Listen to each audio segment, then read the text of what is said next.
Okay, Councillor Baker, we're now live on YouTube. Over to you. Thank you. Good morning, everybody, and welcome to the meeting this morning. We start off by apologies for non-attendance, if any. I don't think we have any non-attenders, so.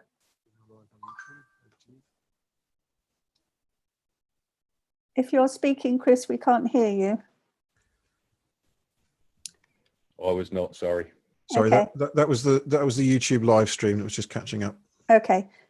We have a change of the notified member, just to say if that's appropriate. I'm not sure. We have Councillor Wendy Brackenbury, who has joined us in place of Councillor Malcolm. I've forgotten his surname. Longley. Who was unable to join us today, but Councillor Wendy Brackenbury is an excellent substitute as being the shadow lead member for children, families and education for the North Unitary when it comes to pass very shortly. So thank you very much, Councillor Brackenbury, for joining us today. Item 2 on our agenda is notification of requests from members of the public to address the meeting. Have we had any notifications? No, we haven't, Chair. Thank you. So we can move quickly on from there. Item 3 is declarations of interest by any members. Do any members have any declarations of interest which they need to let us know about now? No, thank you. No. Okay. You're doing very well so far then. So item 4, we're looking today to choose a trust for a new primary school for Towcester, which will open in September 2021, which is reception and year 1, I understand, which will be in the area of the new housing development in Towcester. So item 4A is a presentation. Are we too early for this, or are they ready? I'm sure they will be. I only have one person in the waiting room at the moment, Councillor Baker, but I think Chris was going to just introduce the report and make a few comments before we go on to the presentations. Okay, so Chris, over to you then. Good morning, everyone. So this sitting of the New Schools Subcommittee of Northamptonshire County Council is being convened under the free school presumption process that is being carried out in respect of the new 2-form of entry primary school that NCC are on the Towcester South housing development, as Fiona, Councillor Baker has said. The purpose of the subcommittee is to carefully consider each of the presentations. We will shortly be hearing from 5 academy trusts who have expressed an interest in operating the new school upon opening. The subcommittee is asked to confer preferred bidder status on one of the organisations bidding today. Northamptonshire County Council cannot make the formal decision as who will operate the new school when it opens. Rather, it confers preferred bidder status on the organisation it wishes to run the school, and the final decision as to who will operate the school when it opens rests with the Secretary of State for Education, who devolves that decision to the Regional Schools Commissioner. Just to provide a bit of background, obviously Northamptonshire County Council's Cabinet approved the capital scheme for delivery of the new school in July of 2020. The school will cost just over £7.5 million and is being funded entirely by Section 106 developer contributions from the housing development in question. When local authorities open a school, they are required by law under Section 6A of the Education and Inspections Act of 2006 to seek proposals from an academy sponsor to operate the school upon opening. This is the process that has been enacted by Northamptonshire County Council. It began in July as we sought bids from interested academy trusts looking to run the school. 13 bids were received in all. And a shortlisting process has already been carried out, and the 5 academy trusts that will be presenting to the subcommittee today obviously scored the highest through that shortlisting process and have been invited to present to the subcommittee today as a result. Each trust has been asked to make a presentation on certain elements. The main elements that we will be looking for today will be examples from each trust as to how they've driven school improvement in their existing schools and maintained high educational standards. Each presentation will be followed by a question and answer session with the new schools subcommittee. And at the end of the day, the subcommittee will retire to deliberate and will confer preferred bidder status on the trust they would like to operate the school when it opens in September 2021. I think that's covered the basics there, Paul. So I'm happy to move on if everyone else is. Okay, thank you, Chris. Thank you very much. So do we have our first presentation, our first school in the waiting room? That's I do have someone in the waiting Hedges. room from Preston Hedges. I'll just admit them now. I think it's their IT support who's going to assist them. So I'll just let them in. Paul, could we make it clear to each trust as they begin their presentation that we have a member of the Regional Schools Commissioners team present as an observer through the process? I'll do that. Thanks, Fiona. Good morning.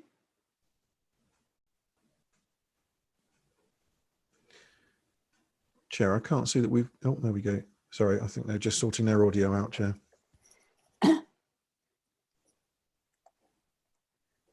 Are we ready?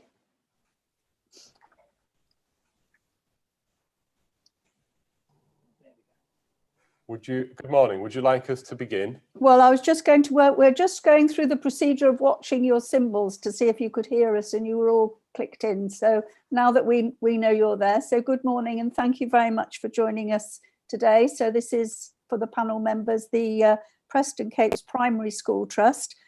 You'll have, as you are aware, 30 minutes to do your presentation, which will be followed by a 15-minute session of questions and answers from the team here. And just to alert you to the fact that behind the scenes here, we do have a member of the Regional Schools Board listening in on the deliberations for today to make sure we're all keeping to the regulations. So over to you. Thank you very much. Thank you very much, and thank you for the opportunity to present to you this morning. So my name is Paul Watson. I'm the CEO of the Preston Hedges Academy Trust, and we're going to take you through our presentation right now. Hopefully you can see our slides on screen. I trust you can. As you'll see from the slides on screen, hopefully you can make out a wealth of pictures and images, and I just want to touch on those very quickly.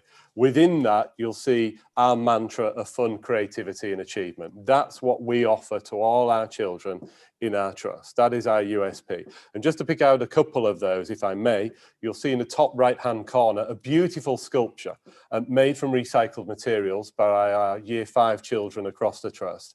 A sculpture of a beautiful butterfly, which I think reflects what our... Can I just pause you there for a moment while I ask our team if there's any way that we can make the speaker into a bigger picture? Do you know, Sophia, if there's any way we can do that?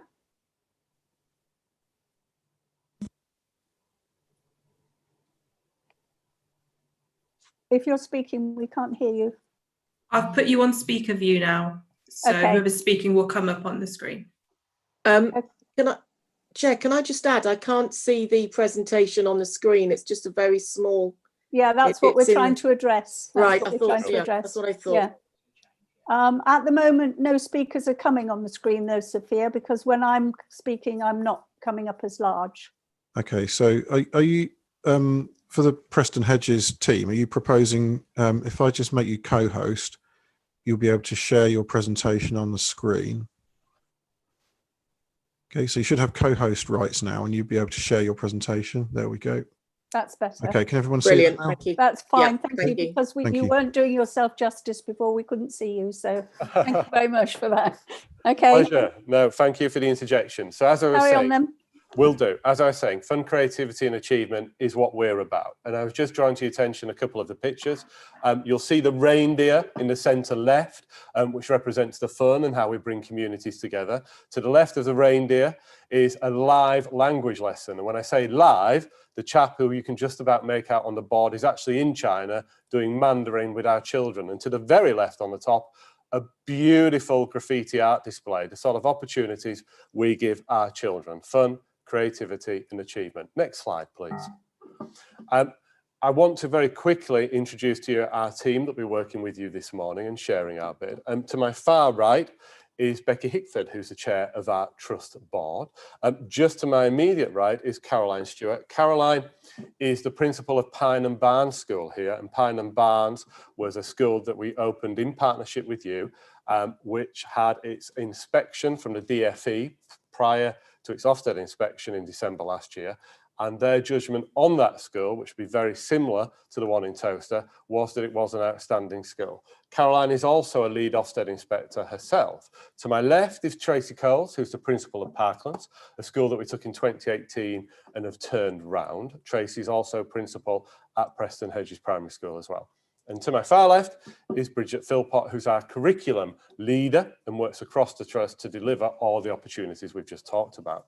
Now, if I had only 1 minute, or we only had 1 minute to be with you this morning, I think what we want to resonate with you are those two words of that second bullet: experience and excellence.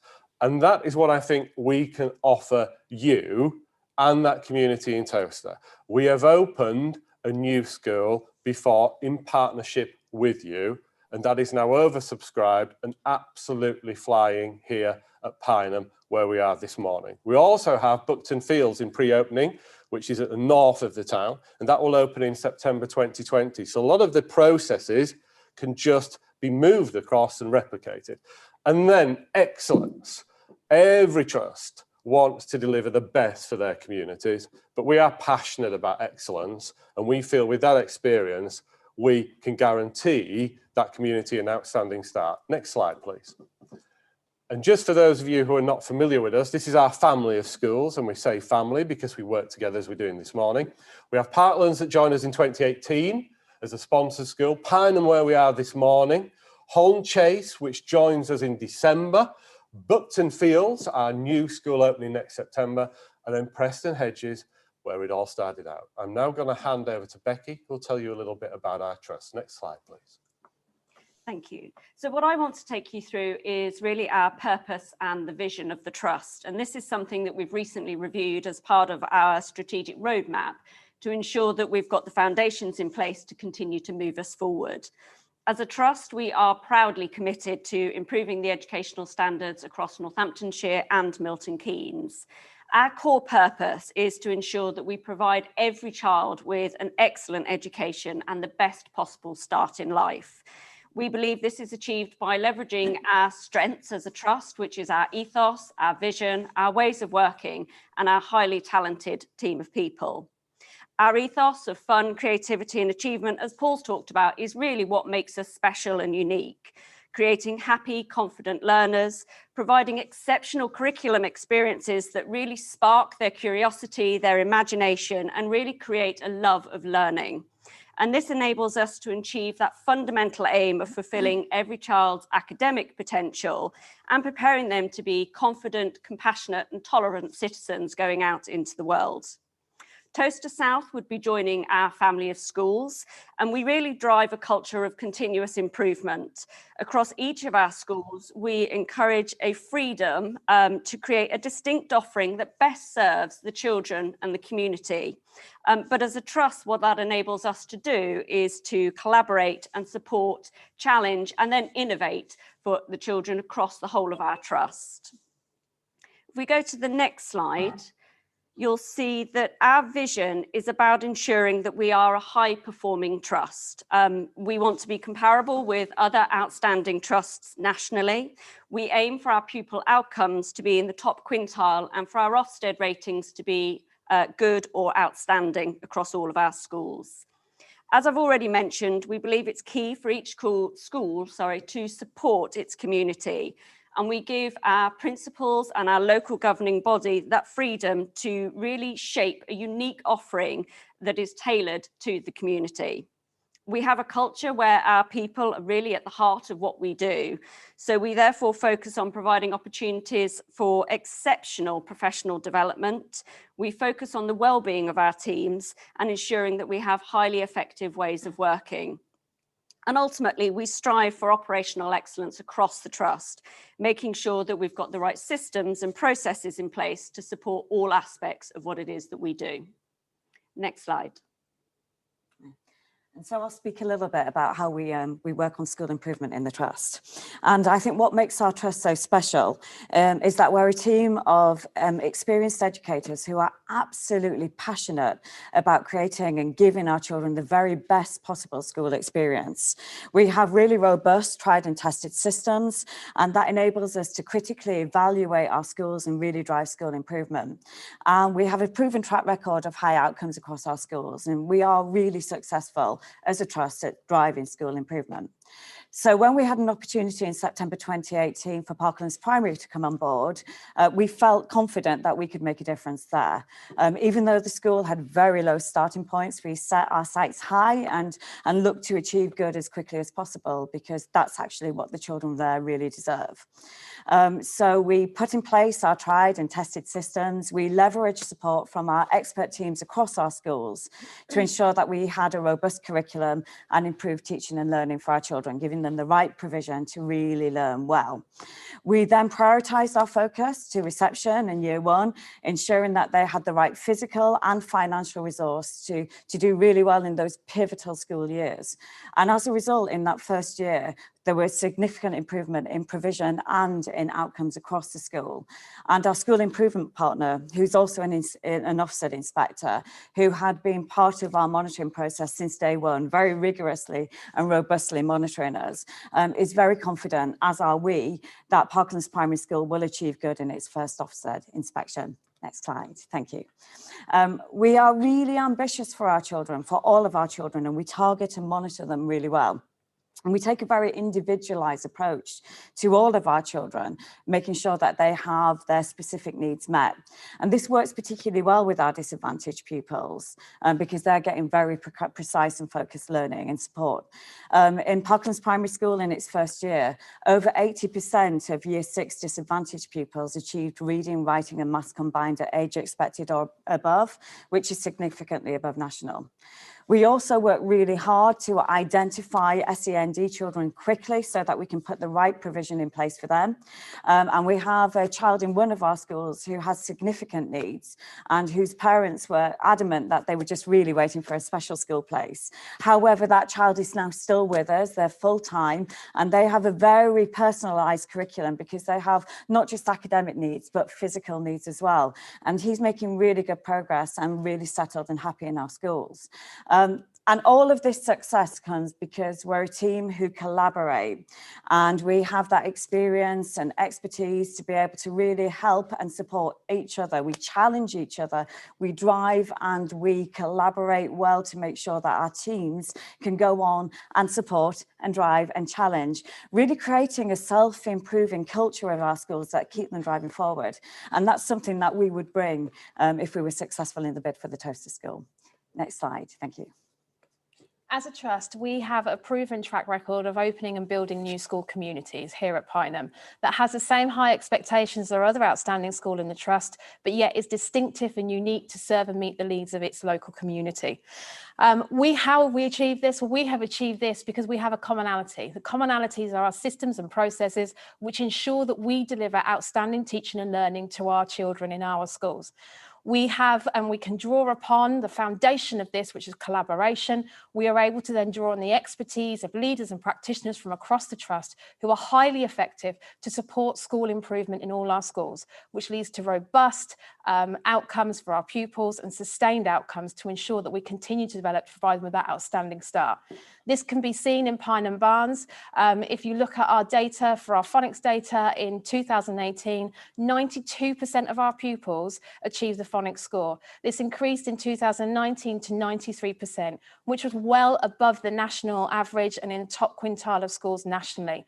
Our early years data has been consistently strong since we opened, reaching to in last year 83% of children achieving a good level of development.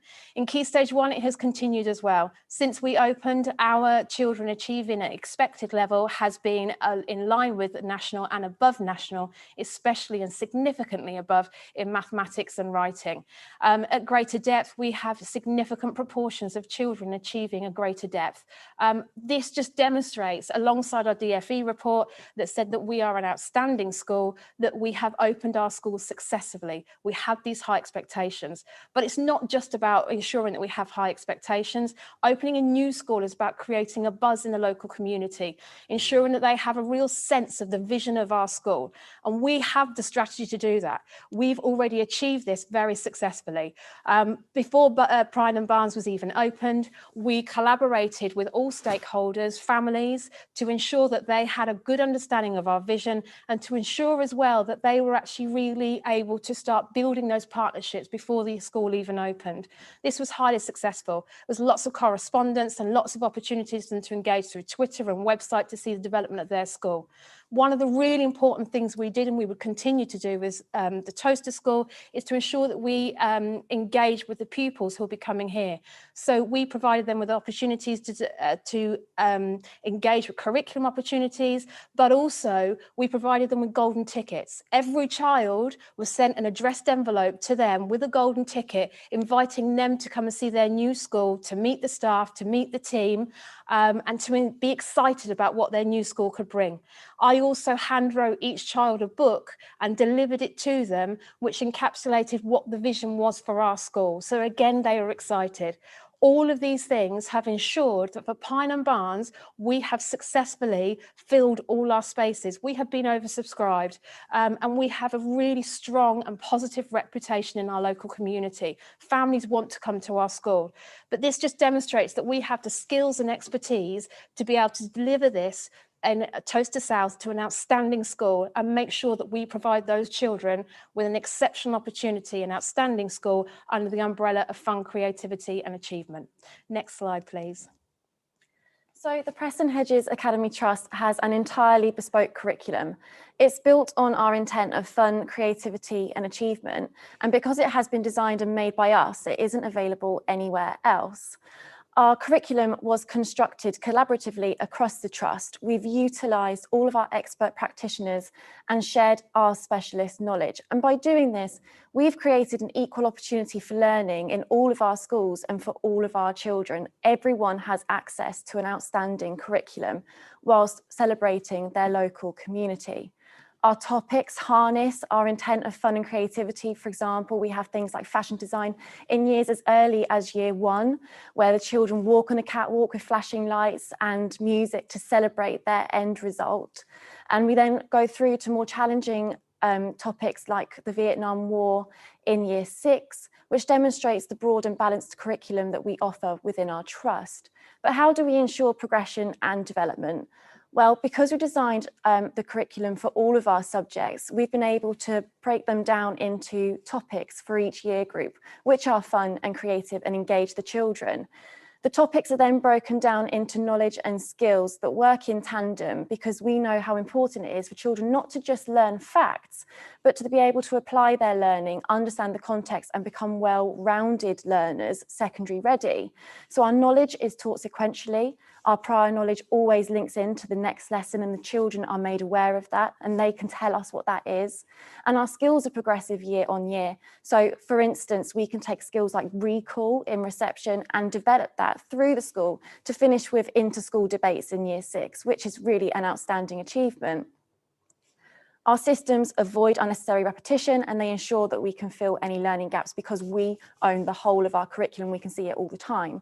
This creates individualised learning journeys for all pupil groups, including SEN and pupil premium. And it means that every child in our trust has the offer of the ability to love their learning. We do have an appendix available for you, if you so wish, to show how our curriculum can go above and beyond that of the national curriculum. We have a history appendix that shows you our developing themes that encourage extra level of sophisticated thought through things like how political systems are taught and developed through EYFS to 6. Next slide, please. So continuous improvement has been mentioned a lot because it really is at the heart of our trust. Because our curriculum is trust designed, we have the capacity to respond. We can respond to events and topics that are local, national, global, and we can do that as we choose. We have written in equality and diversity into our curriculum, and we have designed a whole school curriculum for green science, because we know that's a very important part of our children's future. Teaching and learning is also continuously improving because we have a collaborative nature. We share our best practice. We can send teachers around different schools to share, to learn. And if we can do that, what happens is we create outstanding teachers across all of our schools, which means that every student has access to an outstanding curriculum delivered in the best way possible. For instance, Home Chase that we've mentioned that's joining us, they've already had specific interventions with me in terms of their curriculum to make sure they're happy, that's up and running, ready for when they're good to go, they are ready. So the last thing I'd like to talk to you about is our autonomy and expertise. Expertise really is something that we can provide. And with that, there comes a safety of a shared curriculum that's built using the trust expertise. And it means that we're always there to encourage, to support and to challenge. Importantly, though, as well, there's that element of autonomy. We understand that locality, individuality and community is so important to a school. So Towcester South would have the capacity to incorporate a local offer within their curriculum. So there's some examples of there of things that we have visions for. Technology linking with Silverstone, history linking with the Roman culture and the history that's there. So just to recap, our bespoke curriculum isn't available anywhere else. We truly believe it's an outstanding opportunity for Towcester South, as well as us understanding the importance for their local autonomy and celebrating their community. Next slide, please. We are uncompromising in our ambition to ensure that each and every child achieves an outstanding start to their early years through our early years provision. Our curriculum is bespoke to our schools. It is based on engaging, exciting themes and rich texts full of language that actually encourage children to have a love of reading from the very outset. We use this curriculum, which is bespoke to our schools, to deliver and provide our children with exceptional opportunities to support their learning. Opportunities such as through the book Whatever Next, when they're in their space theme, allowing them to actually almost fly to the moon and have hot chocolate around a campfire. The reality is it's the school hall, but we bring that to life for them. Or when they walk into their classroom the next morning and actually find that it's covered in baked beans, because if you know the story Naughty Bus, he's been all through reception and covered it in beans, and they start to use their early writing skills to actually say, please stop doing that, only to find that then later on, a bright red double-decker bus has actually turned up onto the school car park and they clamber aboard to find the note of apology to say, I'm very sorry. Or actually walking out to find that they have reindeer out in their outdoor area and covered in snow. These exciting opportunities bring life to learning. They engage children with the who are very early in their career. They engage them through imaginative experiences and play to ensure that they can develop their early reading, writing and skills. We also want to make sure through our curriculum that they then have the attributes and skills ready for the next phase of their education. And a fundamental part of this is ensuring that actually we use our early years outdoor classroom, and we invest heavily within the outdoors, and actually what we provide our children with is exceptional and unique. We see it as an extension of our classroom where children can collaborate, where they can be inquisitive, where they can be resilient and challenge in the outside environment, while the staff carefully work and support them with their learning and challenge where necessary. We also see that underpinned in our early years are 5 key philosophies that lead to this outstanding start. And the key again to this, the foundation of this, is collaboration. All our teams collaborate together in early years and are supported by experts across the trust, both leaders and practitioner, to ensure that our early years is constantly evolving. We provide opportunities for our teams to come together, to moderate, to look at outcomes, to make sure that they are accurate, but also to develop their own professional development. Our early years meet, they visit each other's provisions to learn and to see and support and challenge how they can improve their own. This means that our early years is constantly evolving. It's always innovative and it's always always creative, and we're really proud of what we have achieved. And actually, you only have to see our provisions and look at our Ofsted judgments to see how successful this has been. Already, we have an outstanding school and in early years in Preston Hedges, but also Pine and Barnes has deemed to be outstanding in early years through our school improvement partner, who's an Ofsted inspector, and also in our DFE report, which commented on the unwavering ambition of leaders to ensure that we provide that really exceptional start to our children. But even more than that, it's actually about the reputation we've now grown in our community. Last year, in 2019, we had over 70 first preferences for our school. We only had six siblings within that, and over 100 choices and preferences as applicants. So we have been really successful in building that reputation. But what we can demonstrate through our skills and expertise is that we have the skills to be able to deliver a really outstanding early years at Towcester South. Next slide, please. But we're not just about academic outcomes. Just as important to us is that our children are well-rounded and that they're well prepared for life beyond primary school. We have incredibly high expectations of behaviour, and these are shared across the trust, and our children are beautifully behaved across our schools. And we have a culture that's underpinned by a values-based philosophy and mutual respect of teachers, adults, and the children, and that underpins everything that we do. Each school has 6 key values. They are different and unique to a school in its context, but each of these values that underpins everything that the school does promotes personal growth and tolerance and compassion for others. And these are linked to our school reward schemes and have had quite a profound effect on some of our children and how they interact with other people.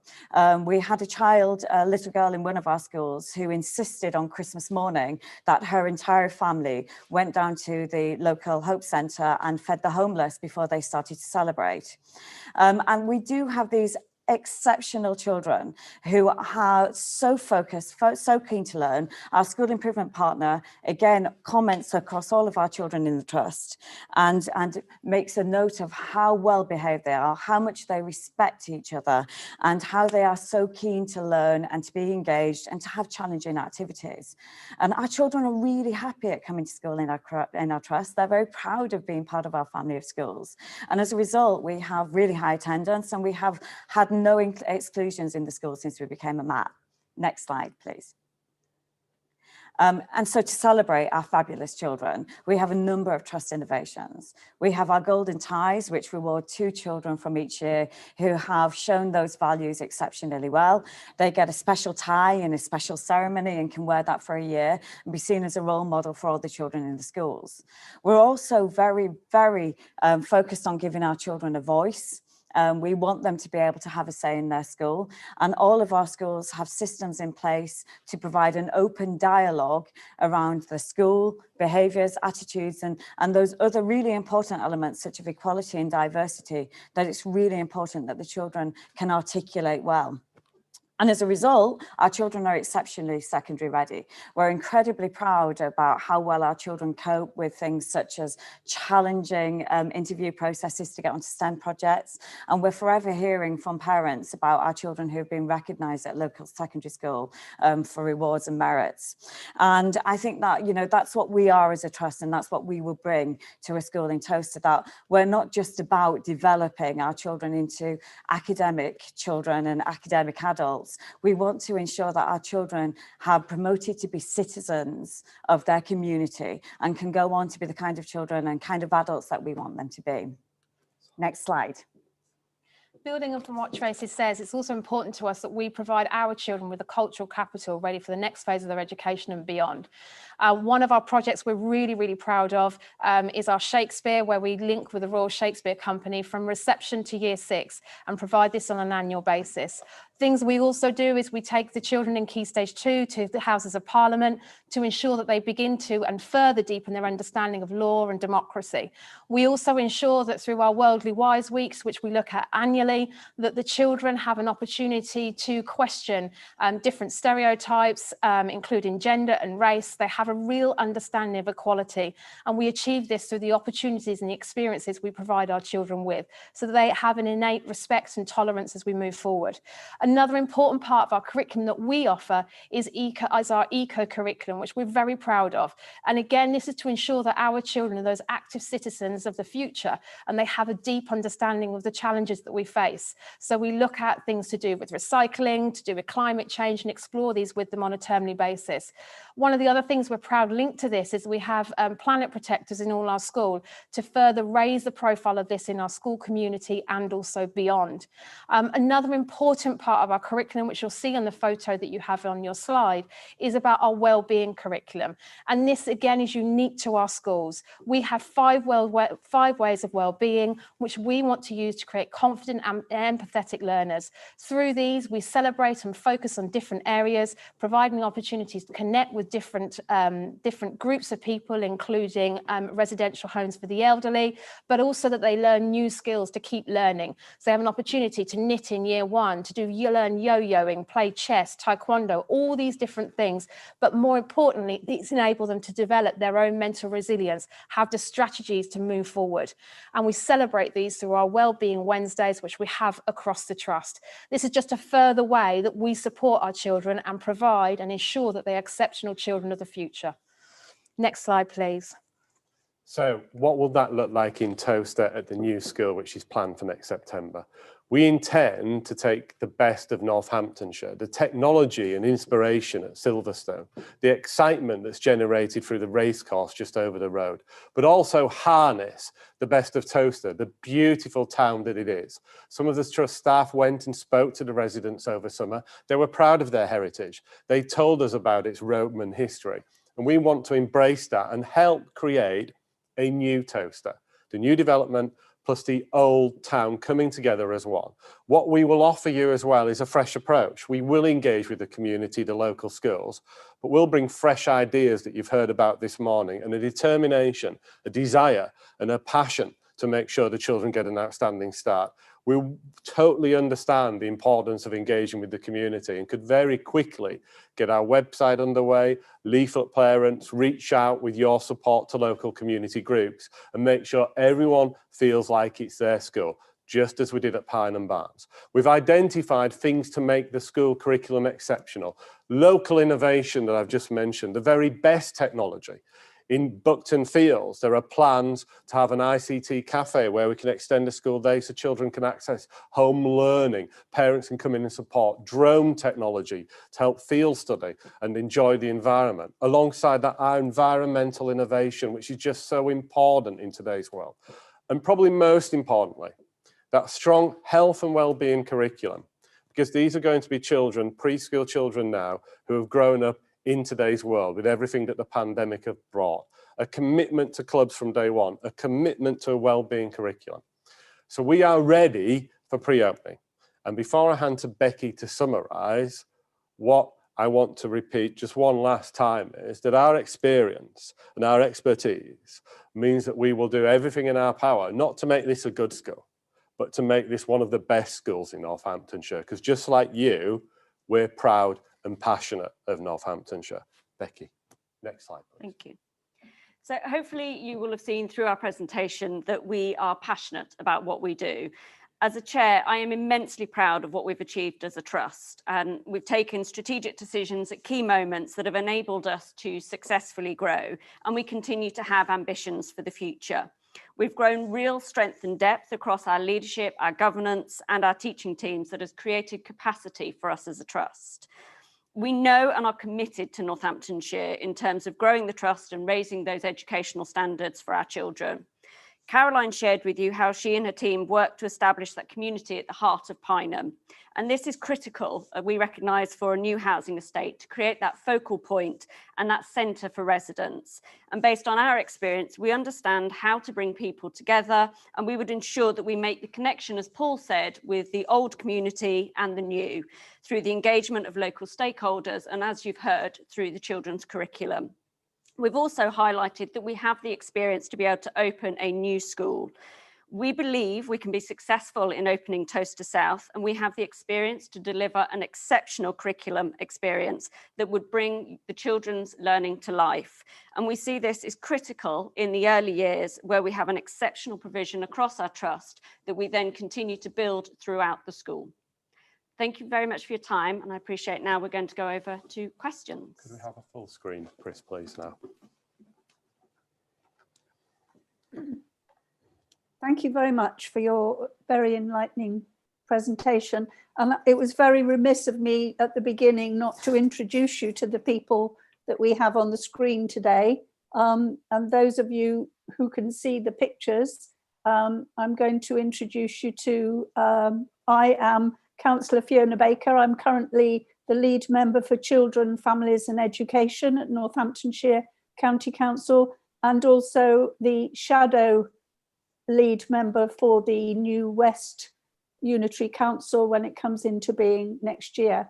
And I'll pass you over on my screen to my next person on the screen, which is Wendy, if you introduce yourself. Hello, everyone. I'm Wendy Brackenbury. I sit on Northamptonshire County Council, and I have the portfolio for Children, Families and Education on the Northampton Shadow Authority. So Sandra, you're next, I think. Good morning. My name is Councillor Sandra Naden-Hawley. I am the Cabinet Member for Corporate and Community Services. I have been the Assistant Cabinet Member for Children's, Families and Education. So we're coming to you, Sharon. Possibly know who you are already. Hello, good morning. Sharon Doon, Deputy Director for Children's Services, have education in my portfolio. Paul. Thank you, Councillor Baker. Paul Hanson, Democratic Services Manager, acting as Secretariat to this committee meeting. Katie, you're there. Katie Knowledge, I am part of the school effectiveness team. I'm the team leader for West Northamptonshire. Chris, I'm sure you know already, but he's there without a picture. Chris Wickens, Head of School Place Planning. Damien. Good morning, Chair. It's Damien McGrath from representing the Regional Schools Commissioner. Thank you very much. Purely as an observer. Thank you. Thank you very much indeed. So we do have, as you said, some questions to ask you. We have some laid out questions already. I don't know if we'll have time for any supplementaries, but we'll see at the end, because I'm sure from your presentation, we probably have all got lots of questions we'd really like to ask you, but as we have to see a number of trusts today, our time is quite limited, so forgive us for that. But my question is, applying for setting up and opening a new school is an extremely demanding process. It's essential that you have a strong, committed team with a wide range of skills working on the project. What evidence can you provide to show that you are able to manage the project as a whole, ensuring that you are able to build a financial plan, develop a clear aim of vision and ethos, as well as a curriculum, and engage with stakeholders? I also would like to add to that, as I have experience of new schools opening in new developments, it is really important to me that the school integrates the school with the town that it's adjacent to, because the new development tends to be on the edge and it can be isolated if that work isn't done. So over to you. Thank you. Thank you. Well, I'll start if I can, Councillor. I think hopefully in terms of ethos and vision and curriculum, our bid and our presentation has covered a great deal of that. So what I'd like to do is focus on the points you raised at the start in your question about capacity, time, expertise and managing it, because you're quite right. I think there are 2 points I would make. One is that we have done it and we've done it very, very well. So we know what it takes to be successful. Secondly, and most importantly, what I would say is we have known for some time that Buckton Fields was en route, and therefore we've sought to develop our capacity as a trust to be able to facilitate that school and any further schools which match our growth plan. However, I'll caveat that with, we do say no when there's an opportunity to take a school and we can't manage it. Now, that capacity, we now have a dedicated central team of 6 members of staff led by a finance director who's worked, we're a third trust that she's worked with. We've just had our audit, and year on year, our financial reporting has never turned up anything which has given anyone any concern whatsoever. Beyond that, we applied, because all of this is part of a growth plan which is trust approved, we applied for a trust capacity grant, and I'm pleased to say that the DFE, Regional Schools Commissioner, approved that. That enabled the next step in terms of developing our capacity, which was for me to step out of the school that I was leading and become chief executive on a full-time basis so that I can manage the projects that you're talking about. Beyond that, we have a wealth of skills and expertise at board level. We actually have a trustee who actually works on secondary schools, the actual building and the management and the project management of that. We have a lot of business expertise. So the combination of excellent expertise and depth of trust, a central team with the experience and the capacity within our leadership structures, and again, that experience and expertise means that we feel confident to be able to fulfill that. And before I let any of the team add further detail, just your point about the size of the new development and working with the town. We actually went over summer, myself and our company secretary, into Towcester and actually spoke to some of the residents about how they felt about it. And we could feel that actually it was described as a new community. And what we need to do is bring a community together.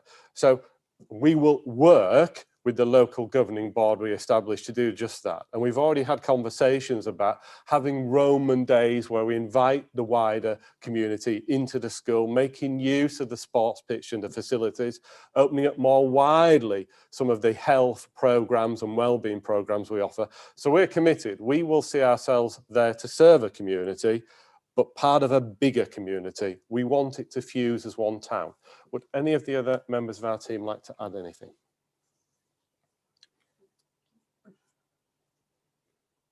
Thank you.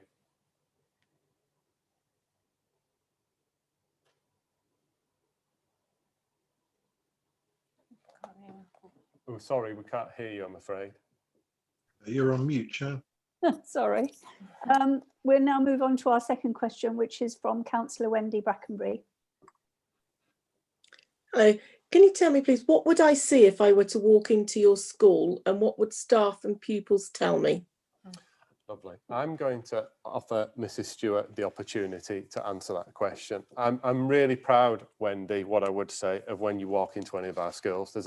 It's very welcoming. And before anything else that Caroline adds, I think when you walk into a school, it needs to reflect what that school's ethos is. I always believe when I visit schools, you can tell an awful lot about the school in the first 30 seconds. So you'd certainly feel warmth and a very strong welcome. Caroline, what would it be like? I think when you walk into any of our schools, they are unique, they are distinctive, and they are very creative and very innovative. I would actually describe our schools, and I go to a lot of schools, as something quite unique and very exciting. When you walk around our classrooms, you see, as Bridget described, the curriculum, you see our children really engaged within the curriculum and really enjoying their learning and looking at how they can challenge themselves further.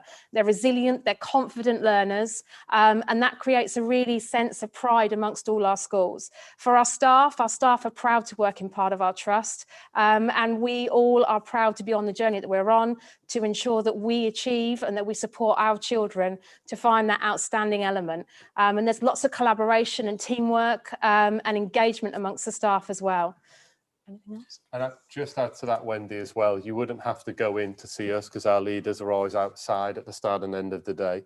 And we always, with our reception children, which is pertinent to this today, we always, at the end of the first term, ask the parents a few questions. And the last one is, are you happy with your choice of school? And this year, every single parent in every single school said that there were. So I think that reflects what we said. Tracy, were you going to add something? Yeah, I just think that actually happy is a really important word there. We have happy schools with happy children and happy staff.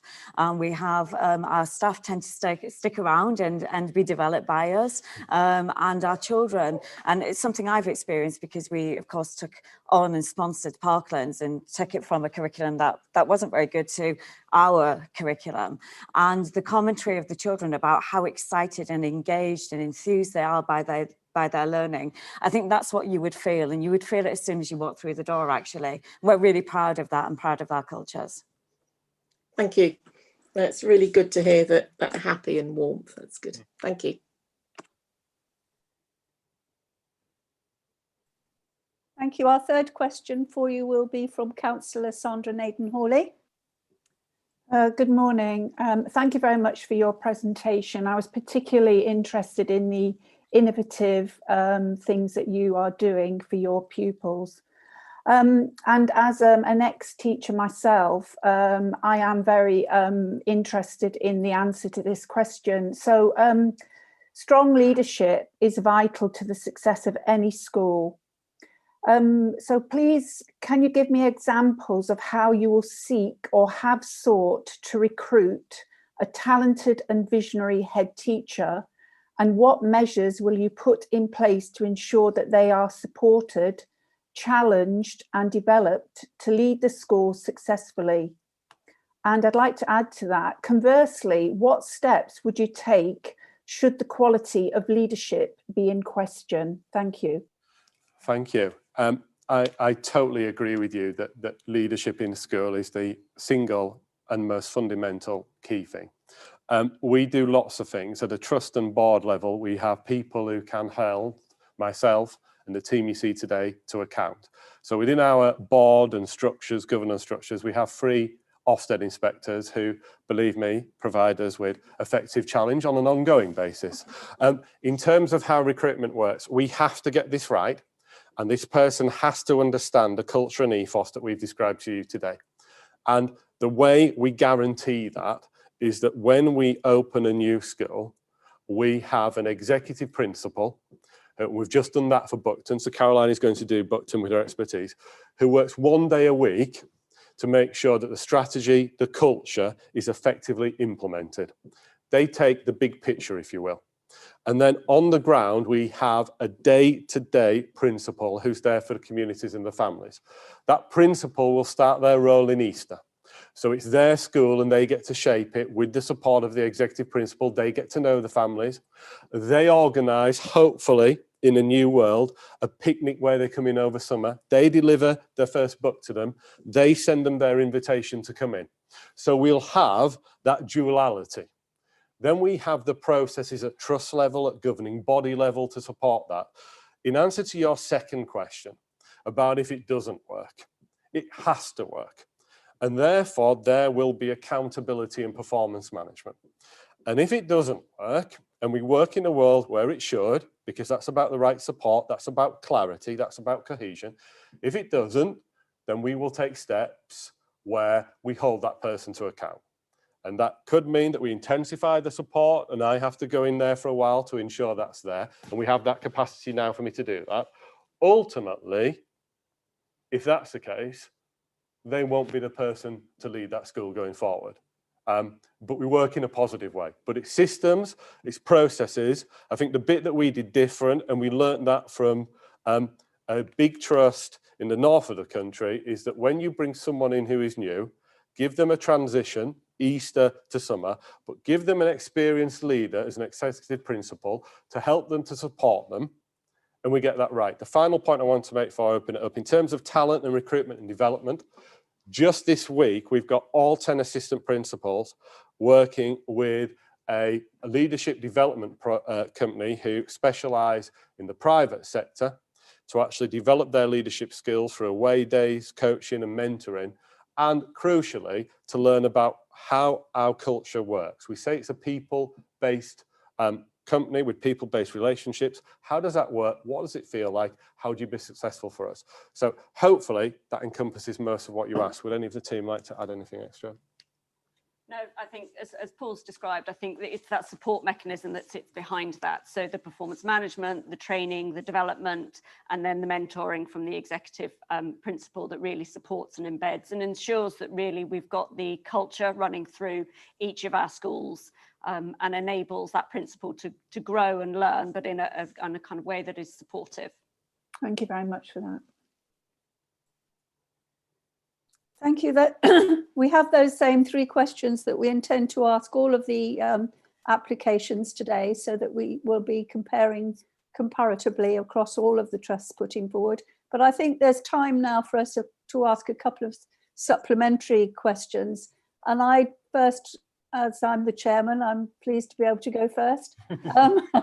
I would like to ask you, and I was really, really proud and interested to hear your story about your special needs education, because it is a hobby horse of mine that an awful lot of special needs could be integrated in normal primary schools and therefore be part of the community in the usual way as everybody else is, and not in a special needs schools particularly. I do realise that there are some particular children that do need that extra help, that would need to have a special school, but an awful lot of children, if the school could manage it, I would like to see in a normal school. How do you work that through with your other children and your parents that may find this to be an irritant or a disruption in the classes? Well, I think Tracy will reflect on that for you very shortly. What I would just say to start is it's about culture.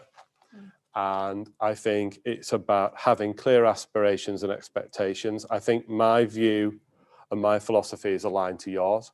A very good example I can give you now, Buckton Fields will open in September 21. So we're engaging with parents already. And there's one family with a child with a medical need, which they've described how some schools already have said they can't meet that. My approach is we're meeting with them already. And we will put a plan in place. So if they get their place at Easter, which I expect they would where they live, we will transition them in so they can be successful. It's about culture, it's about quality of provision, it's about attitudes, and it's about working together, because ultimately that child, to have the very best life chances, needs to be, if it's appropriate, in mainstream school. We need to give them the life chances, because it's not just about school, it's about life. Tracy. Yeah, absolutely. I totally agree with you. I think that, you know, one of the things that I believe we do well is that we do treat all our children as individuals and treat them according to what their individual needs are. And the example that I gave you is something that I particularly have worked really hard on with that parent to ensure that they feel very comfortable. And now they don't want a special school in primary school. They're not going to even look like that until they go to secondary. And actually what I have found when we've worked with our parents and our children, with children who have additional needs in the classroom, is because our culture and ethos is so underpinning everything that we do, that actually it just gives them an opportunity to treat and put into practice that tolerance and that compassion, and it gives them an insight into other people that's actually really quite remarkable and really useful for them as people, and to a child. And I think probably you're feeling the same way. I have not experienced issues where parents who might initially feel a bit anxious don't then realise what that can bring to a child when they have a better understanding that actually some children have needs, and this is what we do for those kind of children, and it makes our children into much more well-rounded people. So it's always positive. We treat everything positively, and that's our approach, and our children take that on board, and our parents take that on board too, really. Thank you very much indeed. Councillor Brackenby, did you have another question you wanted to ask? Only very briefly. I really enjoyed your presentation, so thank you. But you did mention about you have planet protectors in all schools. Is this a child that takes on that role? I just wondered if you could elaborate. Yeah, so at Pineham, the idea at Pineham actually came from a child. He's now currently in year 5. He actually wrote to me and said, you know, I'm really worried about the environment. Can we put in Pineham planet protectors? They're called different things in different schools. And from that, if you visit our school in our main corridor, we now have a recyclable tree, and all our children who are Pineham planet protectors from year 1 up, they have caps with Pineham planet protector on them, and they go around about doing their job. And then our children who are in Key Stage 2 have a different coloured tie.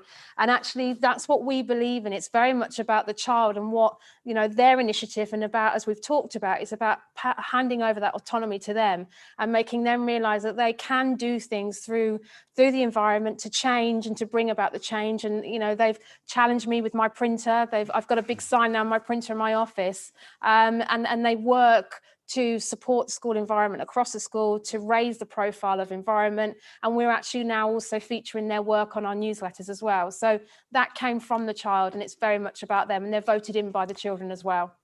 Great, thank you. Councillor Naden Hawdy, do you have a yeah, I just like to ask a question more to do with children with social, emotional and behavioural difficulties. You did mention that you're very successfully supporting a child with a disability. What about those who do not sort of right away fit into your ethos in your school? Because you did mention how well behaved the children are. I was just wondering what you would do if you had a child or children with those particular social, emotional and behavioural difficulties. What I'll do is I'll let one of the principals maybe comment practically for you to give you an example in a second.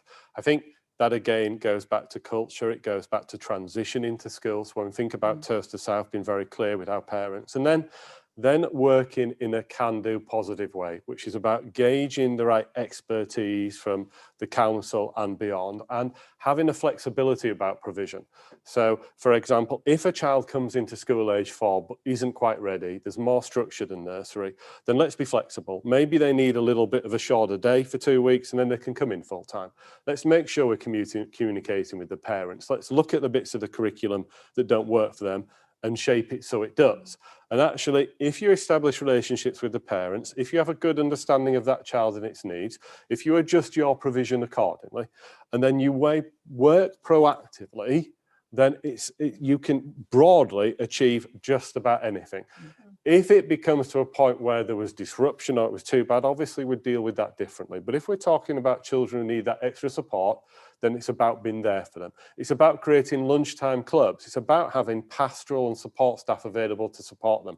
And I think that's where having a wellbeing curriculum so early is so good, because it means a little boy or girl at 5 or 6 is saying that they feel anxious or they feel nervous. It's about having things in the classroom so you can signpost that. It's creating the culture and empowering the children so that they can work with you. Would either of the ladies like to add? I think as Paul's kind of touched on, we see all our children as individuals. We know our children so well. So when things aren't quite as they should, we can find out and tailor that support to give them. And one example we would have at Pineham is, we've had a child that's found schools challenging, but we've looked at what is the problem, what is the issue.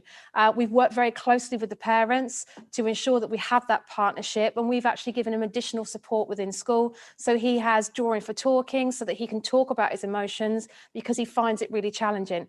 We've also then linked with external agencies to get support for mum at home, because we very much see it as not just school, it's about it as a partnership, and we need to support mum at home as much as we are supporting him in school and work together to achieve the very best for that child.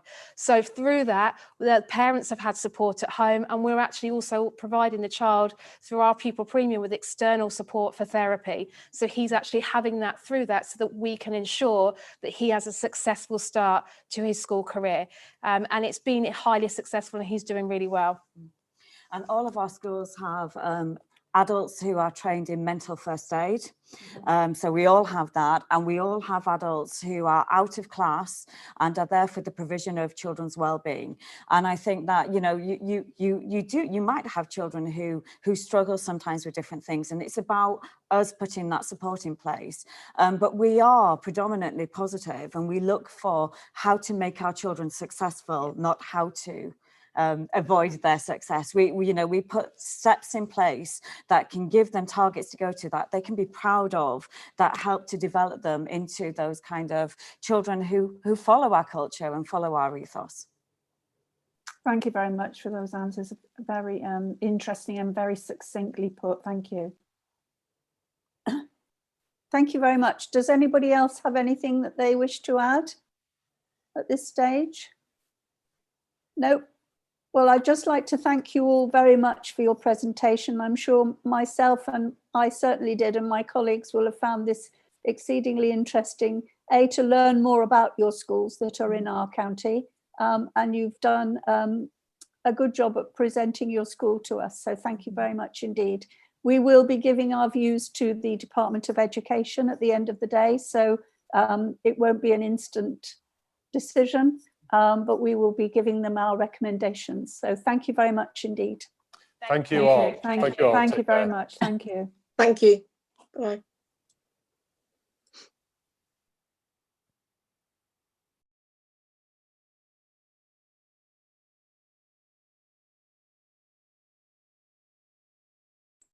We are a little ahead of time. Is that all right for the next person. And can I just ask a question for our group here, particularly of Damien? Do you wish me to let you introduce yourself, or do you wish just to be a behind the scenes viewer? Yeah, I'm fine for you to say I'm here to observe from now. I see it's. Can you give me your official title then, please?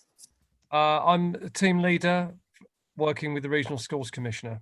Okay, thank you very much. Thank you. Is it possible to have a quick comfort break, please?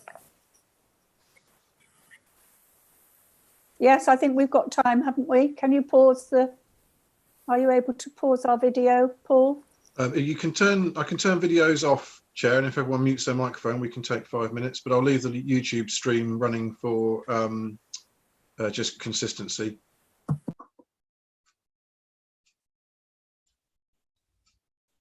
Before I'm talking, sorry, I muted myself and I'm still talking.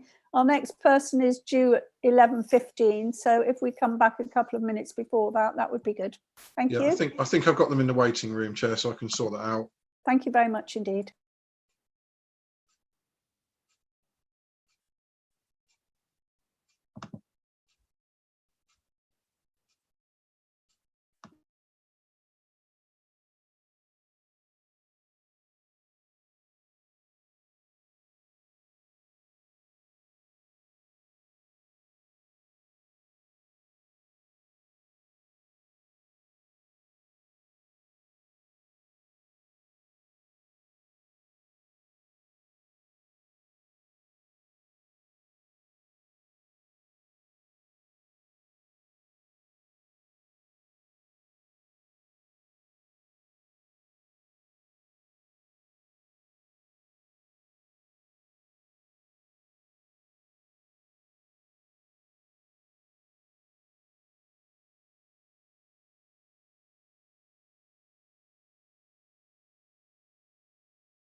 Chair, would you like me to admit the next presentation team? Yes, please.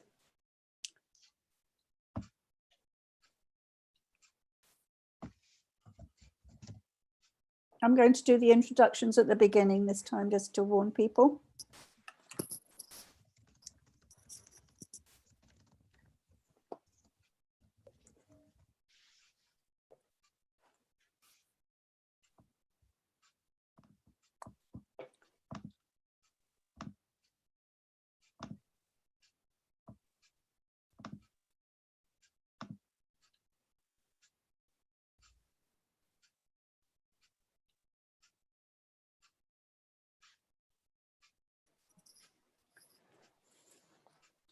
Good morning, everybody. We welcome the East Midlands Academy Trust to our meeting. First of all, I'll introduce you to the members of the board that we have here today. I'm Councillor Fiona Baker. I'm currently the lead member for Children, Families and Education at Northamptonshire County Council, and I will be I am currently also the West Shadow lead member for the new Unitary Council. On my right on this occasion, I've got Councillor Sandra Naden-Hawley, who introduced herself. Good morning. My name is Councillor Sandra Naden-Hawley. I am the Cabinet Member for Corporate and Community Services, but I have been the Deputy Cabinet Member for Children's, Families and Education. Councillor Brackenbury. Hello, I'm Wendy Brackenbury. I sit on Northamptonshire County Council and I have the portfolio for Children, Families and Education on the North Northants Shadow Authority. Nice to meet you. Sharon. Good morning, Sharon Muldoon, Deputy Director, Children's Services with Education in my portfolio. Katie. Katie Knowledge, I'm part of the School Effectiveness team and I am team leader for West Northamptonshire. Chris. Good morning, everyone. Chris Wickens, Head of School-Based Planning. Thank you. And last but by certainly no means least, we have Damien. No, sorry, I've forgotten somebody. I'll come back. Damien. Good morning, Damien McGrath, representing the Regional Schools Commissioner.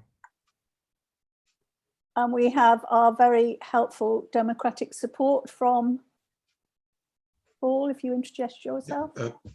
Paul Hanson, Democratic Services Manager, acting as Secretariat to the panel with my colleague Sophia. Without whose help we couldn't manage any of these Zoom things, so thank you very much indeed.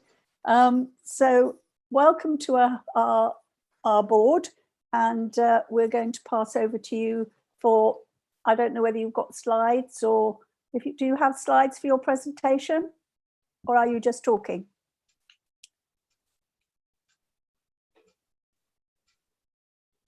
Slides. Okay, we can't hear you at the moment, so I don't know if you're muted, or if you're not saying anything, but we can't hear you. Can you hear us now? Yes, thank you very much. Yes, over to you then.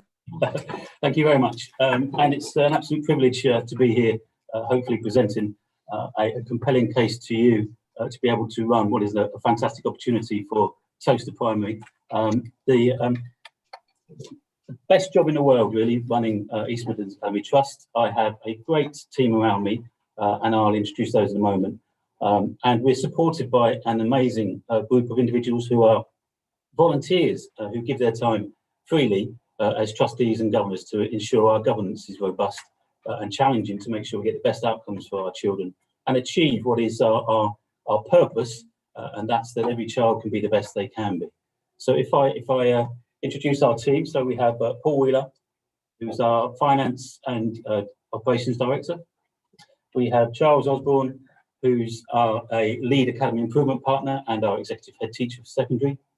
We have on my left is Lorna Beard.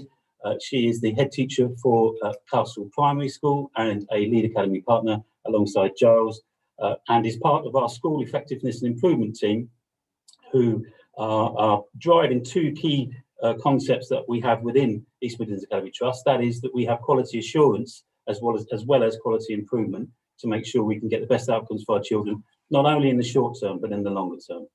And on our left, my far left is Jodie Agger, who some of you may know, who worked at the council for many years and is our Head of Communications. Just for sort of ease, we have some of our biographies on the board there for yourselves to look through to supplement some of the experiences that you have in front of you.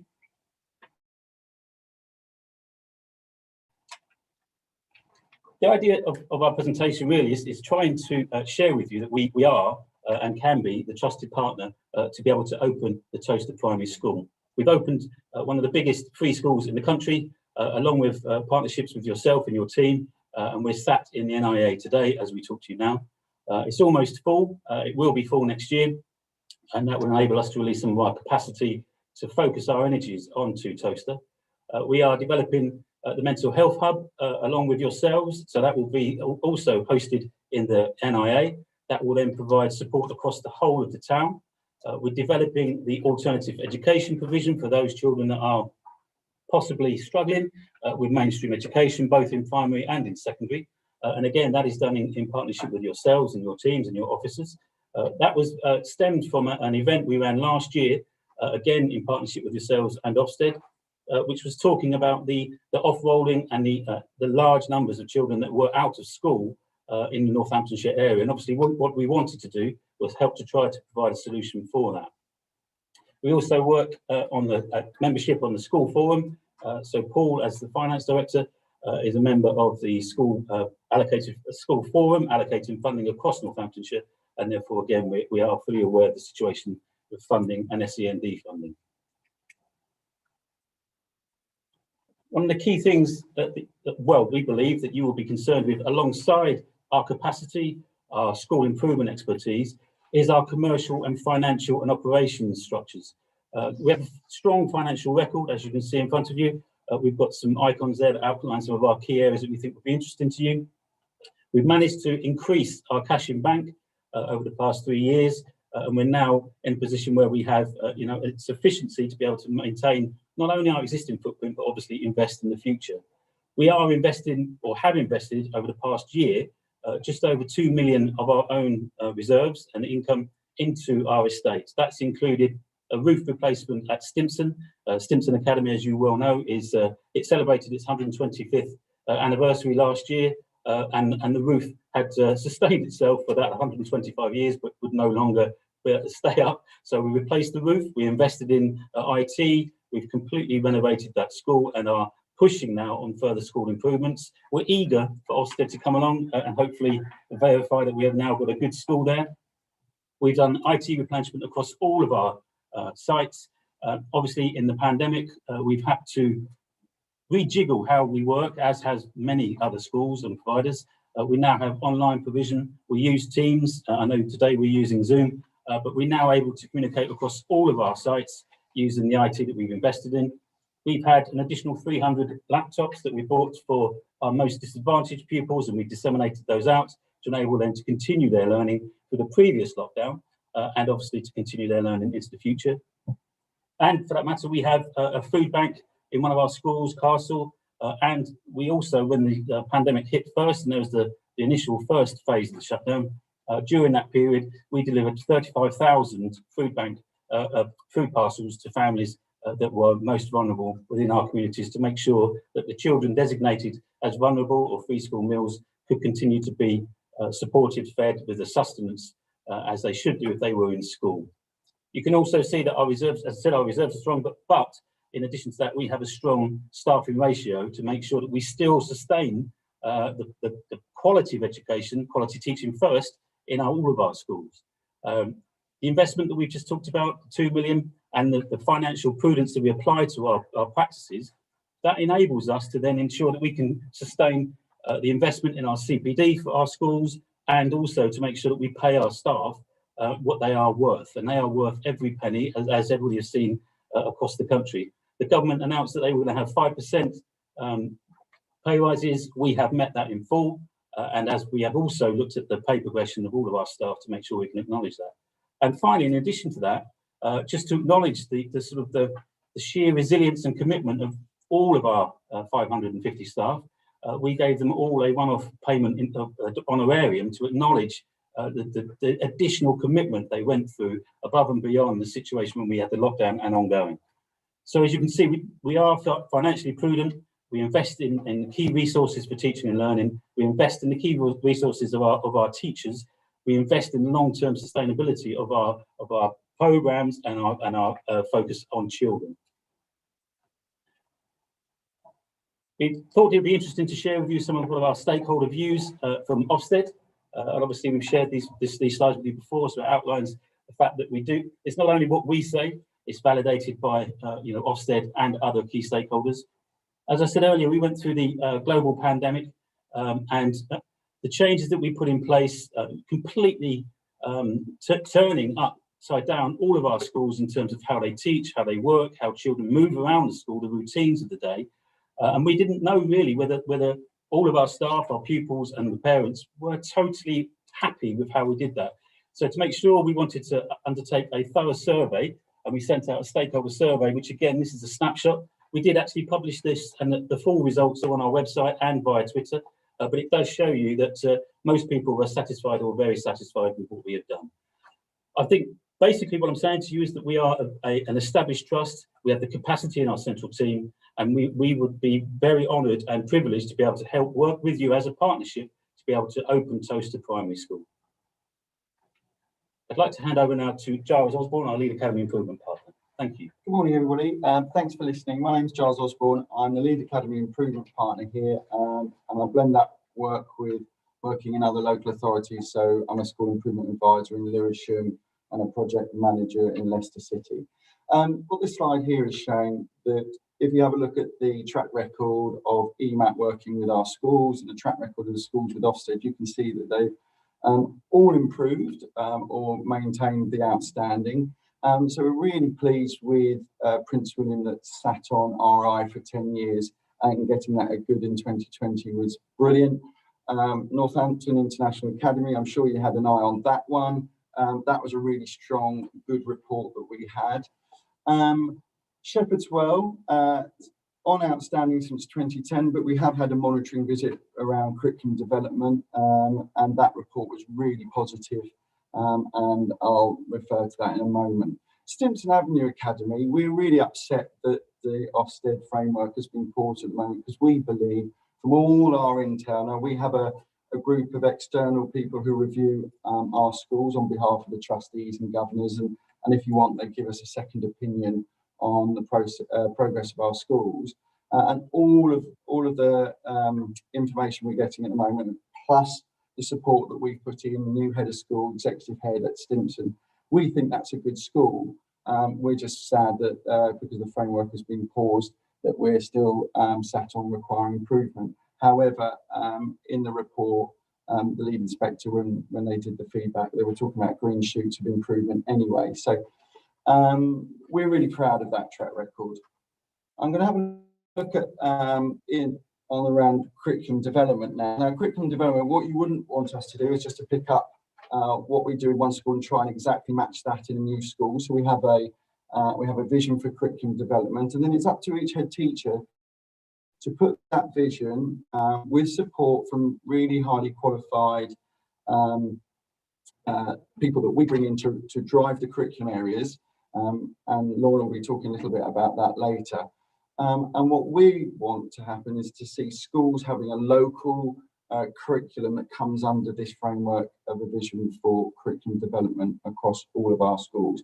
And the Shepherd's Well monitoring deep dive in geography really recognised how we were able to balance that local need to understand geography across our EMAT curriculum development. Now we'll just have a look at some quick data here around the impact we've had. So this is at Key Stage 2. I'll save Laura's blushes, she's the head teacher there. 2018 was in the top 10th percentile for combined progress. You can see we've got a 3-year track record there of improvement. We're really pleased here. And I think the thing that always surprises me is the ambition of our head teachers to drive even further. And whilst writing and maths here, you can see for our progress, and we believe progress is king. That's above average and well above average. Reading still above average, let's be honest, at 0.4. But I know Lorna's put in place lots of plans around her school development plan, school improvement plan. etc. And if you went into a school now, you would see reading really at a high profile to try and get our reading to match the writing and maths. We're really sad that we didn't have SAT scores, and we obviously understand why, but we know, we believe from all of our intel that our data would have matched the 2019 data that I'm showing you there.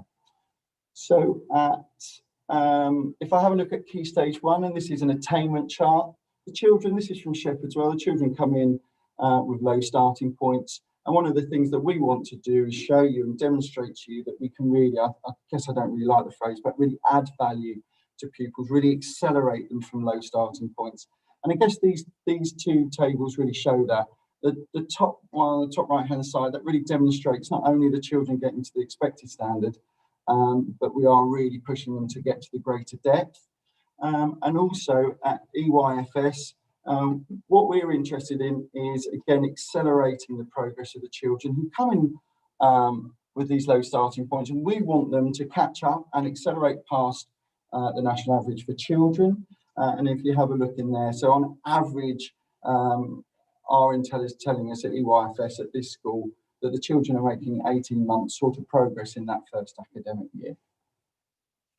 But let's think about individual groups. So disadvantage is an issue nationally, we know that. So in 2017, we had an issue in our secondary school. Children who were disadvantaged backgrounds, free school meals, stroke, looked after children, were about half a grade behind those who were non-disadvantaged. We had a new head teacher in place. We had a wraparound care. The school development plan focused very much around narrowing the gap, closing the gap, however you want to explain it. And we were really pleased in 2019 that we saw the disadvantaged gap move from minus 0.5 to actually above the national rate for other pupils. So not only better than national disadvantage, not only better than all pupils, but actually better than non-disadvantaged. But what you want to know is, did we take the eye off the ball from the rest of the pupils? The answer is no. So that graphic next to overall performance, Prince William, I think, was the highest performing school in East Northants, and on the whole, the whole of the pupils in Year 11 in 2019 were making a quarter of a grade better than we'd expect, and that puts them in the top 25% of schools nationally. So we're proving here that we can link funding to strategy to impact. But of course, children have got to go to school, and we have a rich wraparound care and support for all of our schools. And we know in this last year that having children not in school is not the right place for them. So we're really positive and really happy about all of our schools being above national average for attendance, because at the end of the day, we know there's a causation, isn't there, between attendance and how well pupils do at school. Looking at behaviour and personal development is quite difficult, especially around personal development, to show impact. So what I thought we'd do is show you what Ofsted said about our behaviour and personal development. And as you can see, they were joint judgments, and they've been split in the last framework. So Prince William has 2 judgments, both good, but you can see we're across the board good. Again, Stimpson Avenue, our school improvement partner, academy improvement partner for Stimpson Avenue. He's a lead inspector, and he's been working with Stimpson Avenue and our review, and all of our metrics are coming back suggesting that we believe that school is good. So that requires improvement. Goes back to that point that we wish that that the Ofsted had come in and seen Stimpson Avenue. Okay. You've obviously seen these statements here, so these are just other snippets that have come back out of our Ofsted report. I'm going to hand you over to my colleague Lorna now. Okay, thank you. I'm Lorna Beard. I'm head teacher at Castle Academy, have been for the last 4 years, but I'm also a lead academy improvement partner, a role I share with Giles. So I want to talk to you about our vision and our vision as a trust. Okay, it's important, really important, that we stress to you that we are a trust who believes in being forward thinking and outward looking. We're not interested in becoming an exclusive provider in any of the areas we work in. We want to welcome the opportunity to work in collaboration with yourselves, but also the existing partners of education already in place in Towcester, because we believe education works best when many partners work together, challenging and supporting each other.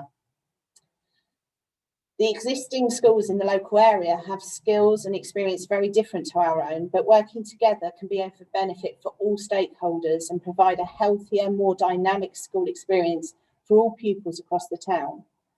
There will be changes to the existing town without question, and a housing development of this size will be bringing changes. And we believe that this new school should be instrumental in building that new community. So our message is very simple. We will build the school that the new community needs. Our vision is one of flexibility, and we want to provide the education establishment that suits the needs and demands of the people living here, ensuring excellence for all the children of the families, many of which will be new to the area.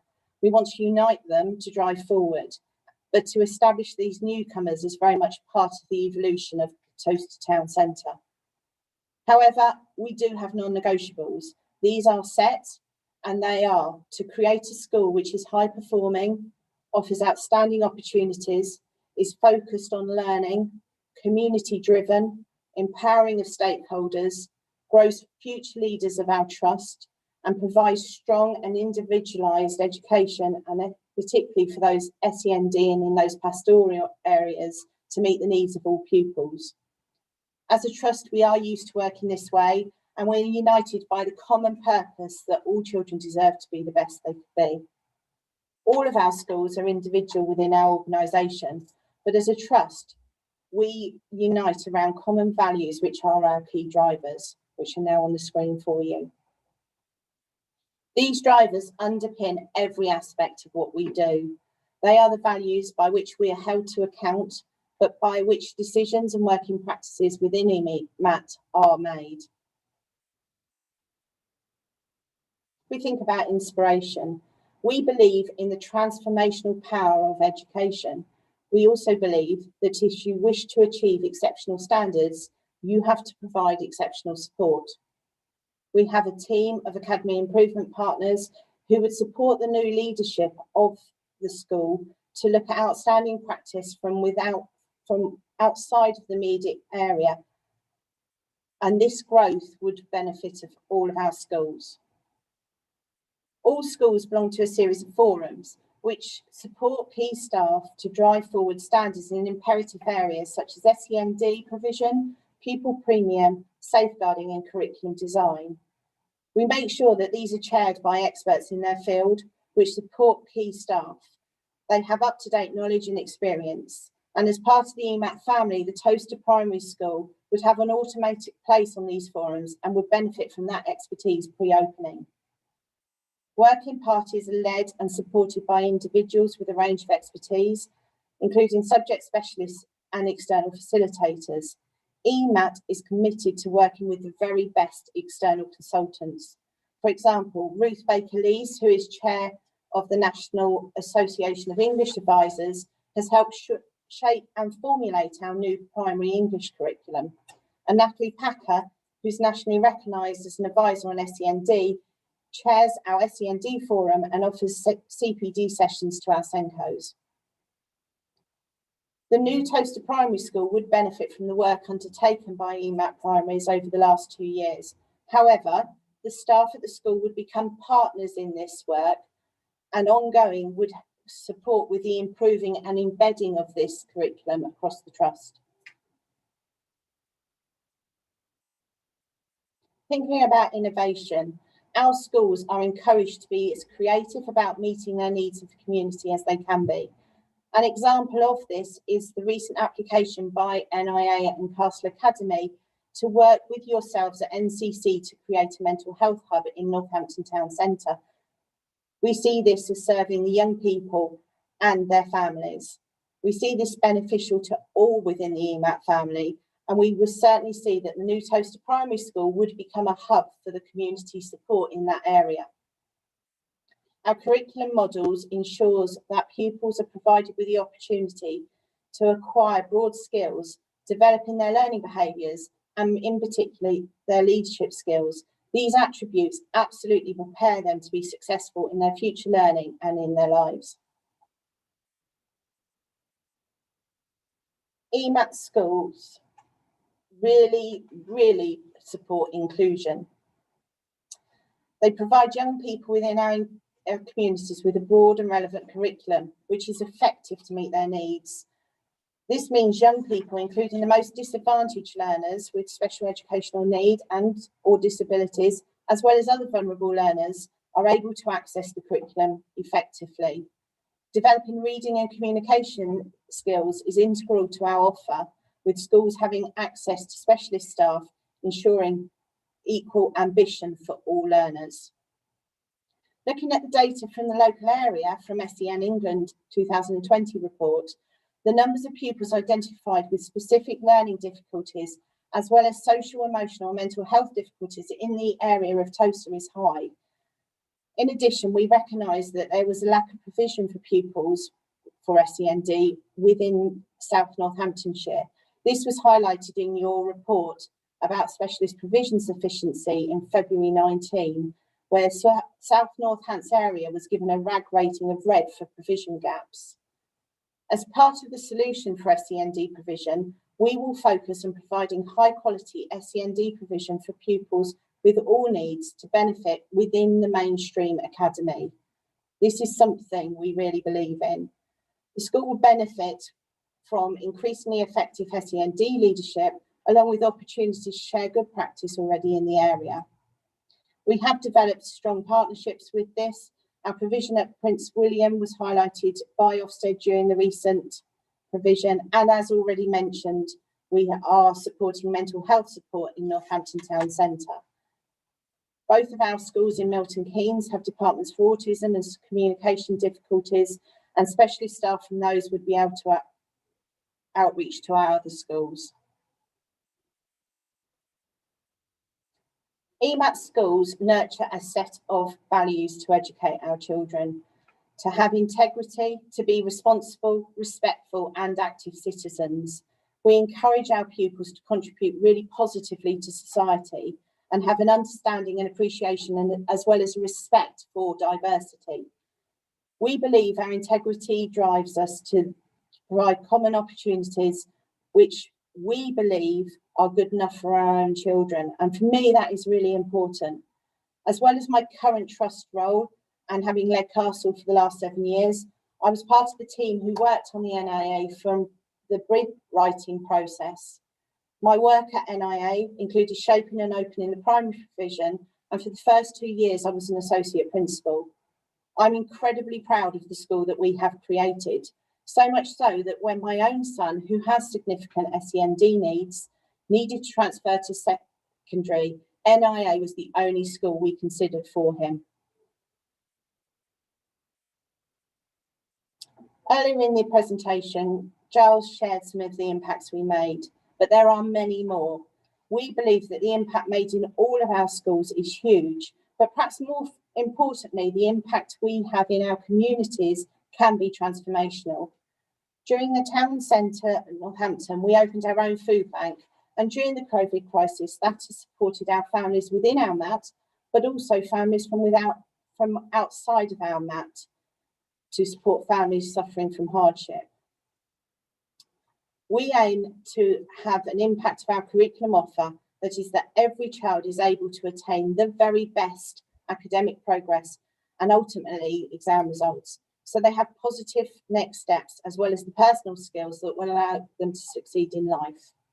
We believe all stakeholders should be supported to improve on their previous best, and pupils, parents and staff are continuously provided with support as well as challenge.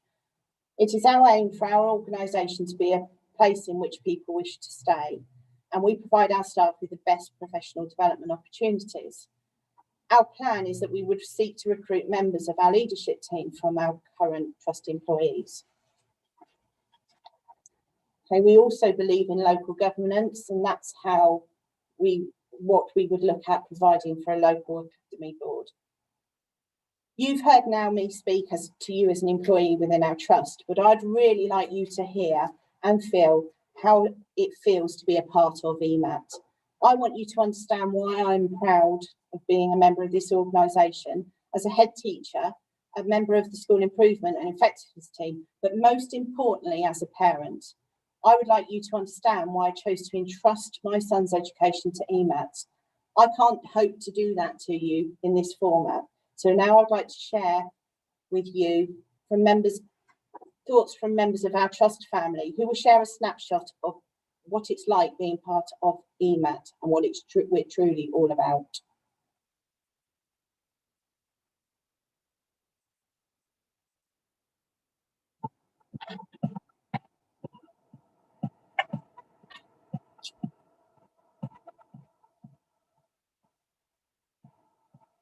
Welcome to Castle Academy. It is such a friendly, welcoming, open place to work. I think an opportunity that it gives its children above and beyond. We have a sound issue on this presentation. Well, I do. I'm sure. I don't know about other members. I do as well. The sound's obviously not linking to the. I do as well. Say that again, sorry. They can't hear it. Okay, shut it up.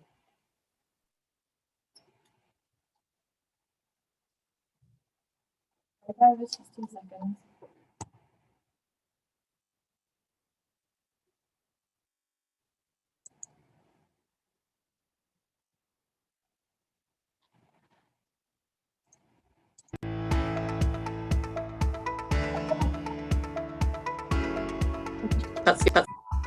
Thank you. Sorry.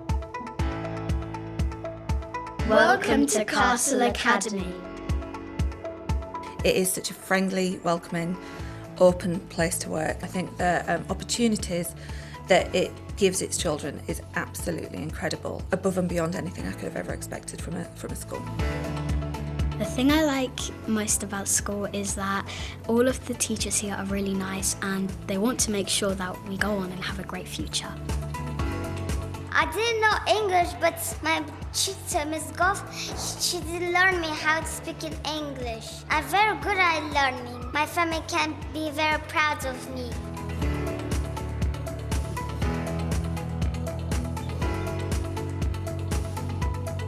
Hi, welcome to Prince William School. What I like best about my school is the clubs, that there's a wide variety that suit everyone's interests, and in lessons I always feel challenged. It's a great school and it's got great opportunities. The East Midlands Academy Trust offers lots of support. I've seen that myself as a governor. The children feel that they can go places.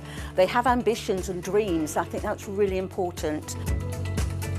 I would describe my school as being a fun place to work. The children seem to love coming to school as well. It's a really major part of their community. I enjoy coming to school because I just love learning. It's a very healthy, nice environment here at Orchard, and it's just a very nice place to be, honestly. I would describe Stimson Avenue Academy, this school, as a very diverse place to work. It's always buzzing. It's a very busy school, but it's also a very caring school. What I like most about school is my teachers. When I'm stuck, or normally whenever, they're always there to help me.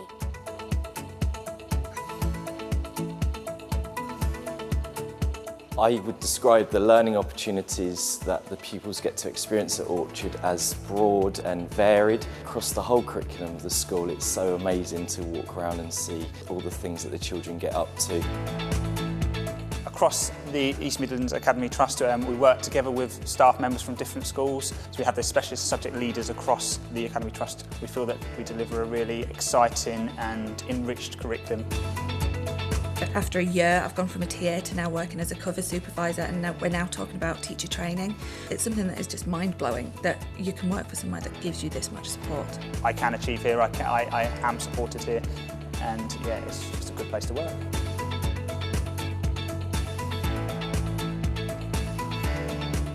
I think the strengths of EMAT are that everybody has a voice, ideas are welcomed, and there's lots of opportunities to do different things. The thing I like about school is the diversity here and how much everyone's accepted. The thing I like best about school is the amount of people I can make friends with. I love coming to work in the morning, so it kind of helps.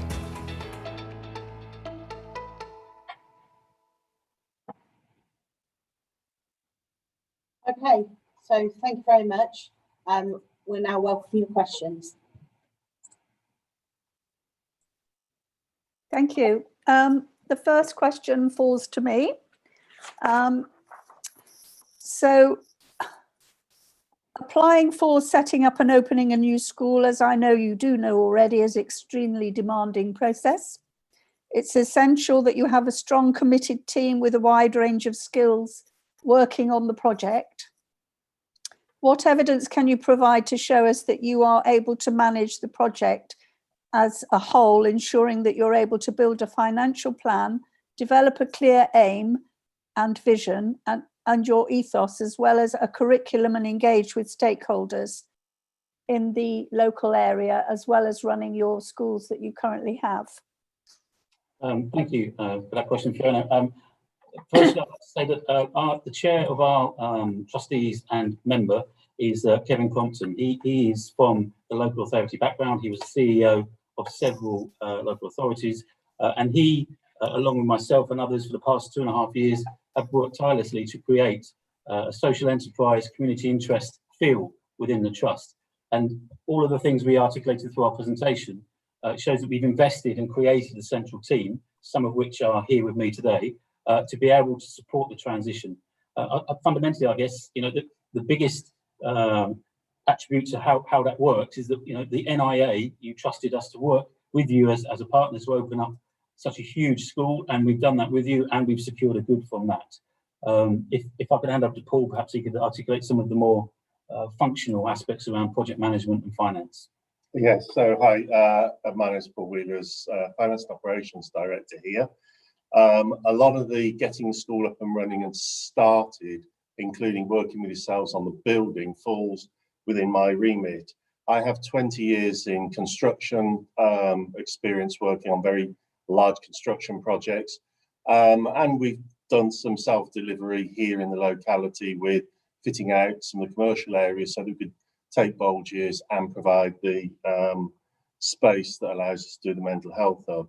I'm also a school resource management advisor, so the best practice that is embedded through education, I'm currently doing deployments in other trusts, I use within our trust and here.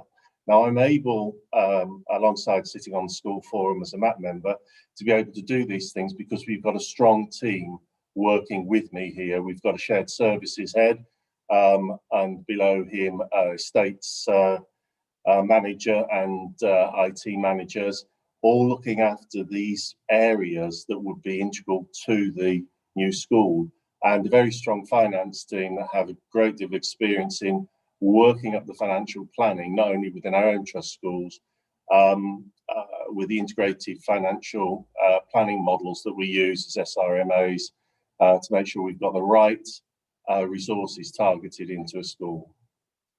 In addition to that, if I may, obviously we have two, one is still a head teacher, another who was a head teacher. As part of our Lead Academy team, we have 10, minimum 10 consultants, as Lorna articulated earlier, that we draw expertise from on a continuation basis. We also have Joan's expertise around communication, because opening a new school is entirely around, in the early stages, communication. So we have to get the local buy-in. We have to make sure that the community are feeling engaged and they can have ownership of that school. And obviously, all of those other tools that we talked about in terms of the functionality, we have a track record in providing those services. I don't know if anybody else wanted to add to. The only thing I would add to that is, as a head teacher within the trust, I concentrate on teaching and learning because the central team has the capacity with HR and recruitment. We have a workforce planning person who sits and helps us recruit the very best people at the time we need them. So one of the things where I believe I am supported as a leader within a school is when I come and say, actually, we struggle to get things like quality teachers. So we're opening up our own supply agency for our own schools. So I'd just say that, as capacity, we have the capacity in the central team to support our school leaders with any issues that they have. If I can add to that, we had as the NIA was opening up last year with the 3 phases opening, we brought in 50, 60 new teachers to just deal with the growth. Overall recruitment is about 80 new teachers. So we've got a proven track record. We brought 600 kids in with bold years when we opened the 3 phases. That's equivalent to opening a 2-phase primary school completely full in one go. And that was done in a year. We have a track record of delivering that. Thank you very much. Sorry, did you want to bring it right back on, because you did mention curriculum as well. So we have systems in place where curriculum development works across all the schools. So there's lots of energy and enthusiasm already working across those schools. So adding in another school is just creating more energy for us. And the lessons learned and the support we have for curriculum development is actually already there. And we've learned all our lessons. And those guys are really flowing with the curriculum development, as I have articulated through the Ofsted visit we had at Shepherd's Well. Thank you very much. We have another question now from Councillor Brackenbury. Hello, I enjoyed your video, so thank you for that. I'd like to ask you, what would I see if I were to walk into your school, and what would staff and pupils tell me? You want me to? Okay, well, you've seen what some of our pupils and our staff say through our video. So as a head teacher, I would absolutely hope that you see that children come first, second and third. That's a mantra that we rehearse to ourselves constantly when we're making decisions. You would see very confident children that are happy to be there, are engaged in their learning, and actually for them, school is a place where they come to enjoy life and get stretched. I think you would see the embodiment of everything we've spoken to you about today in terms of our trust ethos and our values. I think staff would talk about the moral purpose of being there, and that children, they are there for the children's sake. But I also think staff would tell you that they get a lot of development. Kerry, who you saw in the video, wasn't just a TA. She's also been a parent and a volunteer, and then become a TA. She's now a cover supervisor, and I had the pleasure of filling out an application form for her to become to do her QTS next year. And absolutely, people buy in. We're an organisation where people want to be and want to stay. I think just picking up on that as well, Wendy, is that as part of the central team and the custodian of our vision and our values, the CEO role is about developing culture and enabling people to live values. So a lot of my time is spent within the schools, with the head teachers, with our colleagues, with our teachers, seeing and feeling what's going on. And as a multi-academy trust, I've tried, as I said, as Giles said, we try to draw in best practice for everything we do. So Paul goes outside and sees other trusts. Giles works in local authorities. Lorna is sort of trustee on another MAT. I'm also on a trustee on another MAT. So we're outward looking to bring those really innovative ways into working. But what it's not about is I don't want centralised command and control. It's not all about me. This is about us working as a collective. EMAT is an organisation that I happen to have the privilege and the honour to work amongst amazing people. It'd be great to be able to bring the 600 in here and for you to meet them all and to say what they do. But obviously COVID has saved you that pain for us to see the video. But we have centralised issues where we need them. So financial planning is centralised, HR is centralised, recruitment. But things like curriculum, things like the local culture, the engagement, parental engagement, that's done within the schools. It's kept at that level. So my mantra's been, head teachers should be focused on the teaching and learning in their schools. They shouldn't be worried about the cost of spoons. And that's a bit of a flippant comment, but what it's meant to say is I don't want them distracted from worrying about what the budget is, from worrying about the consequences of choices. I want them to have the freedom to do those things, whilst I then and the central team can help support that. I've worked now at Castle for much longer than I've been a head teacher. And I was brought into the trust. I was acting head when the previous head left after an inadequate inspection. and the school went into special measures. Castle Academy's history is well documented in folklore across the town, so okay, you will know about that period of time. But I came as an acting head in an inadequate school, and I've been given the support to lead and to grow future leaders within the trust. There's a reason I've stayed. There's a reason I am sat here today talking to you as part of the central team.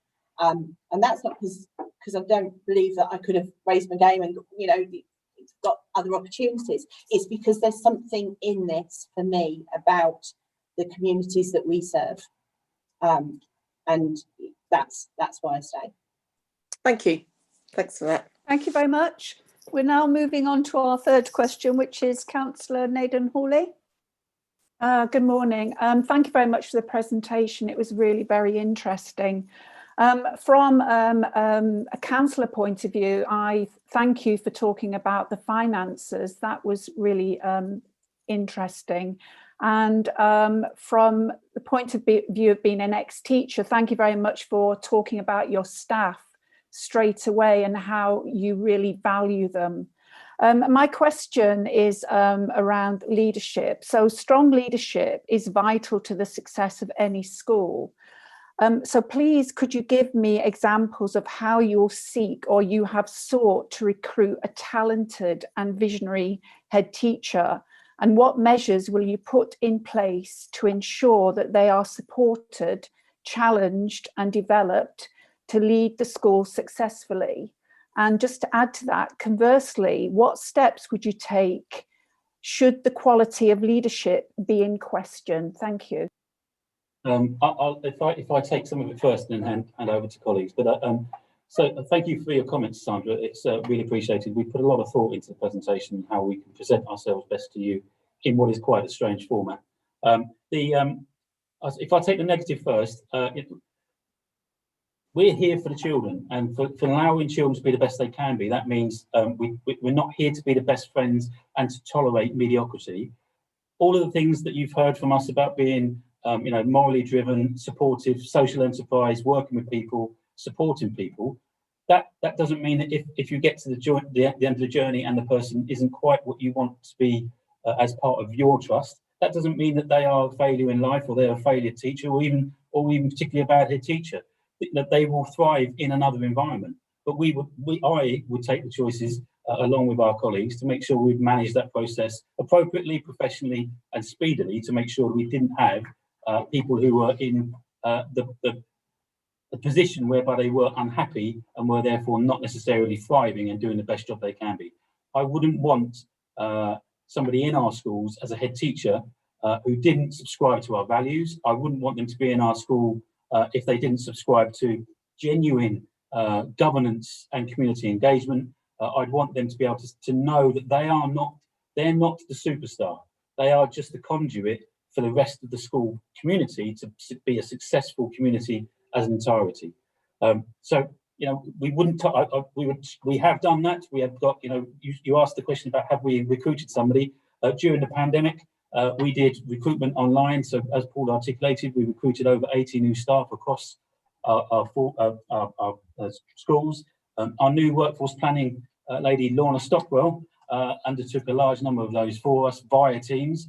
And we've had very successful applicants and we've had very successful teachers in post. And in fact, we did appoint a brand new head teacher in the lockdown, Dr. Joe Trevana, for the NIA. So we have demonstrated that we have been able to do that within the situation that we face at the moment. And Joe is now leading this school and transforming it from being, a sort of a project-based opening of a school to being a lived experience, set routines, set calibrations, and engagement with parents. And we've had, as I said earlier in our stakeholder review, communication has been one of the areas that parents were very positive about, as were staff. And Joe has led on those things. And I'm sure, well, I hope some of you have seen Joe on BBC Northampton and other media outlets adding the sort of the capacity to her as a credible leader within the school.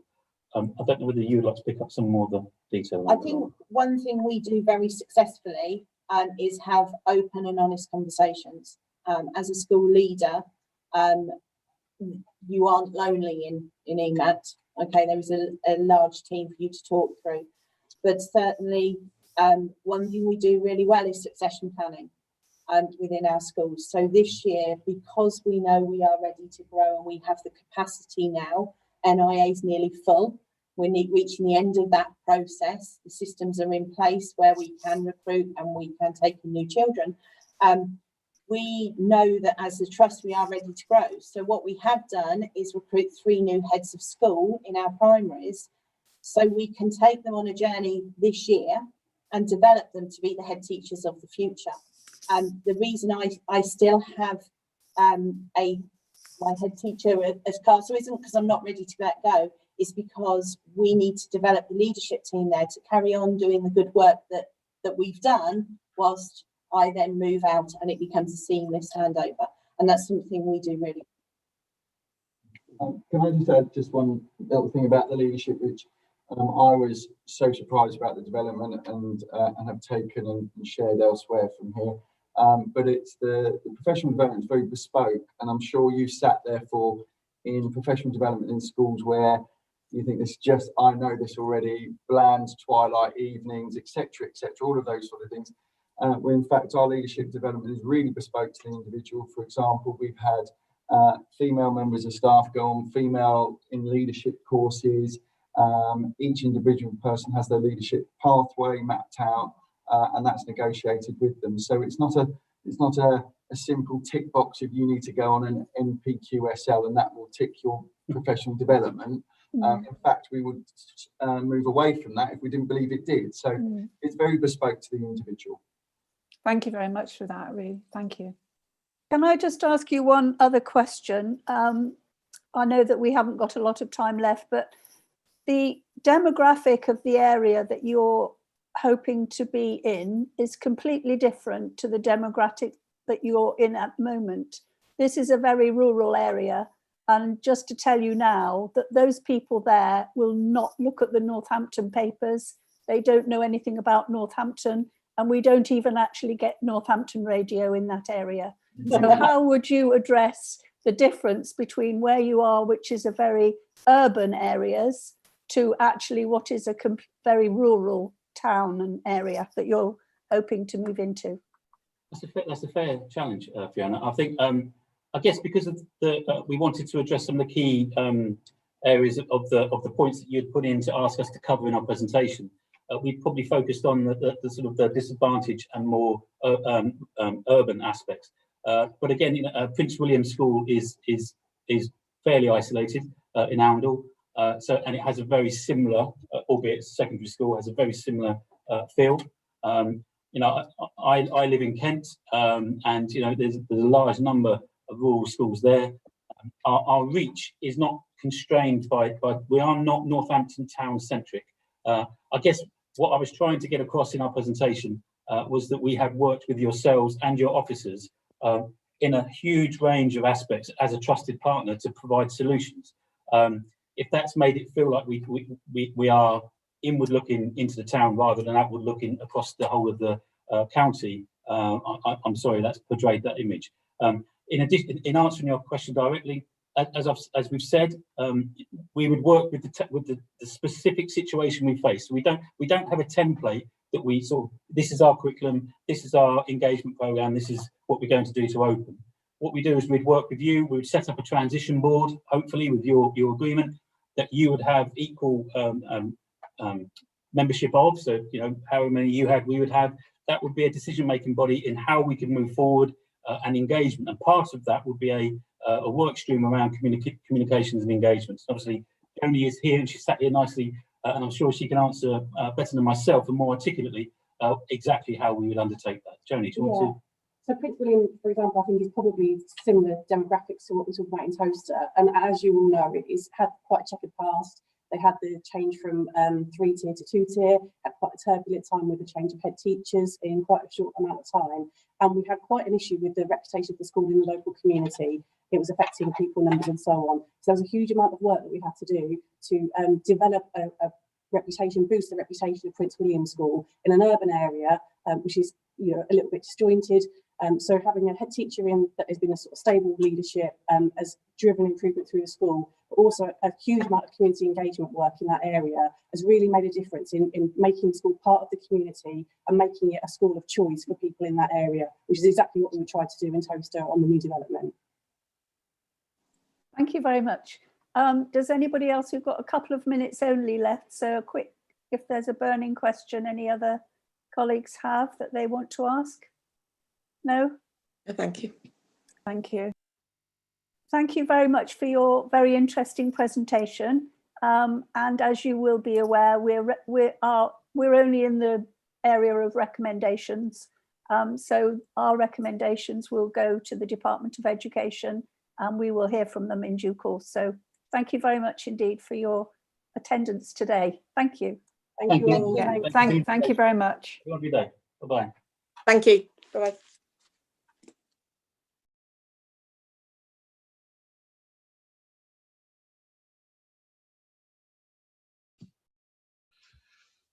Chair, I've got 3 people in the waiting room who I believe are from the next presentation team. Would you like to take a short break or would you like me to admit them? You're on mute, Chair. Chair, you're on mute.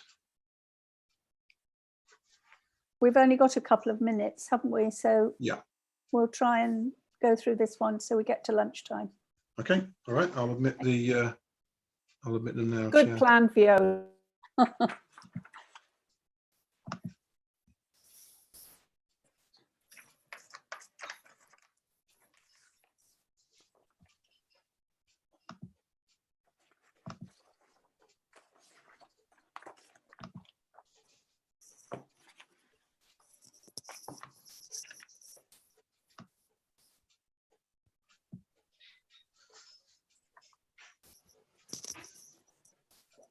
Good morning and welcome to our board this morning. Are there 3 of you? Are we expecting any more people? Oh, somebody. I've just admitted a 4th. Expecting Jamie Clark. Okay. He'll be with us in just a moment. Okay. I've got a Linda Slim. Sorry, isn't that the lady from the DFE? That's the RSC lady, yeah. Yep. Okay. I'm really proud I've remembered that. You did better than I did. So we'll just hang on for a minute. It looks like Jamie is on the way. And can I just check who needs to be co-host to screen share their presentation, please? That will be Jamie. Yeah. Jamie, okay, thank you. You've been nominated for that. First of all, I'll just introduce you to the people that are on the screen today. Some of you may know me already, but I'm Councillor Fiona Baker. I'm the lead member for Children, Families and Education at Northamptonshire County Council. And I'm also the shadow lead member for the West upcoming Unitary Council. So I'll pass next door to my colleague, which is Councillor Brackenbury. Hello, I'm Wendy Brackenbury. I sit on Northamptonshire County Council and I've got the portfolio for Children, Families and Education on the Northants Shadow Authority. It's nice to meet you all. Councillor Naden Hawley. Good morning, my name's Councillor Sandra Naden Hawley. I am the Cabinet Member for Corporate and Community Services, but I was previously the Deputy Lead for Children's, Families and Education. Sharon. Good morning, Sharon Muldoon, Deputy Director, Children's Services, Education in my portfolio. Paul. Paul Hanson, Democratic Services Manager, and along with my colleague Sophia, acting as Secretariat to the panel today. Thank you. Katie. Katie Manage, I am part of the School Effectiveness team and team leader for the West. Chris. Chris Wickett, School Place Planning. Would you like to say that again, Chris? Because I don't think we heard you. I do apologise. Chris Wickens, Head of School Place Planning. Nice to meet you all. Thank you very much. And Damien? Damien McGrath, observing on behalf of the Regional Schools Commissioner, along with my colleague Linda Slim. Thank you very much indeed. So you now know who all we are. So we'll just pass over to you to begin your presentation. Thank you very much. Thank you, Councillor Baker. I'm attempting to get our presentation to work. Here's a hope. Oh, better luck you can see this. Very well done. Yes, we can. Wow, phew, that's hurdle one over with then. Great. Okay, well, thank you very much for inviting us today. We're very happy to be here to talk to you for the next half an hour and then to answer any questions. So I'm Jamie Clark, and with me today we've got Chris Watt, Chair of Trustees, Jamie Nairn, Director of Primary Education, and Ian Massey, who is the head teacher at Spons School. And we're going to be looking through, some of us are going to be, also we're going to be talking to various aspects. So Chris is going to do an introduction to the trust. Jamie and myself, Jamie, it's going to get confusing, isn't it? Two Jamies are going to talk to you about school improvement, what we've done. And then Jamie and Ian Massey are going to talk about the proposed new school. And then we launch into some questions. So I'm going to hand over to Chris Watt.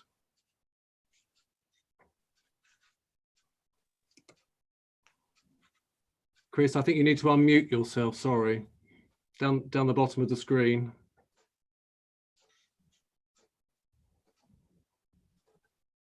Sorry, I always sound better on mute anyway.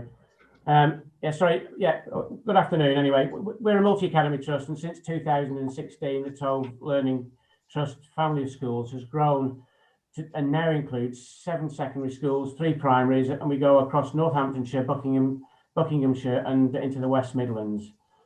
What this has let us do is we've set up a set of shared core values, but it's allowed us, the way we set it up allows the school to maintain their own characteristics. So we're not trying to morph into one sort of big school. Our vision is to work collaboratively with other schools in all aspects, teaching, pupils, support staff, anyone else who's involved, to make sure that the knowledge and experience is shared to the benefit of everybody. This means that when we work together, we make sure that the learning experience and outcomes for young people is outstanding. Children are the main focus of what we do. They come first and foremost in everything we do and everything we are about as a MAT. We want the children to build memories and develop learning skills through both an engaging, rich and rigorous curriculum. And for every child in the trust, there are high expectations in terms of their academic achievements, social development, which is important, and their emotional resilience. Going forward, the social mobility is key to the future of our success of the nation, and we give great importance to this. And overall, we want to have an inspiring educational experience that will lead to outstanding outcomes. We've got very strong central leadership within the trust. All the trustees are well informed, and every one of them sits on the governing body. We've got a trustee on every governing body of every school in the trust. Having said that, each school in the trust has its own local governing body, which manages the ethos. Well, it manages the school locally, obviously, and that means they have high expectations and they can share the learning. The chairs of all the local governing bodies, we meet on a regular basis to share experiences, to learn from each other, and that's been so important over the past few months, where it's very easy for people to feel isolated and out of touch. The culture is one of support and accountability. We've got a CEO, Directors of Education, we've got a school improvement team, which helps drive challenge and support in each school that is leading now to improved outcomes for all the pupils. Leaders in the school are obviously held to account for pupils' achievement, but staff also understand that they will be held to account and supported where necessary for how well pupils achieve, including those with special educational needs or disability and the disadvantaged students. Historically, we've got a really strong connection with Towcester. The school's been here for a long time, and it's got a long-standing reputation for providing outstanding educational outcomes, excellent pastoral support, and is the first choice secondary school for most parents in our area, as well as for the outskirts of Northampton, Brackley and Daventry. And with this opportunity, we have the opportunity to increase the capacity to ensure Towcester South Primary was highly successful.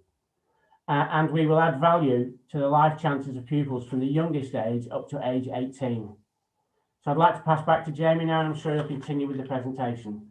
Thank you, Chris. So, and thanks for that introduction. So we've a bit about us really in a bit more detail. So we've taken on challenging, struggling secondary schools, and I've worked with Grace Academy, so that's 3 of them in the West Midlands since 2014, and they have made significant improvements. For example, both Grace Academy Darlaston and Solihull got to good within 3 years after historically being largely inadequate for generations.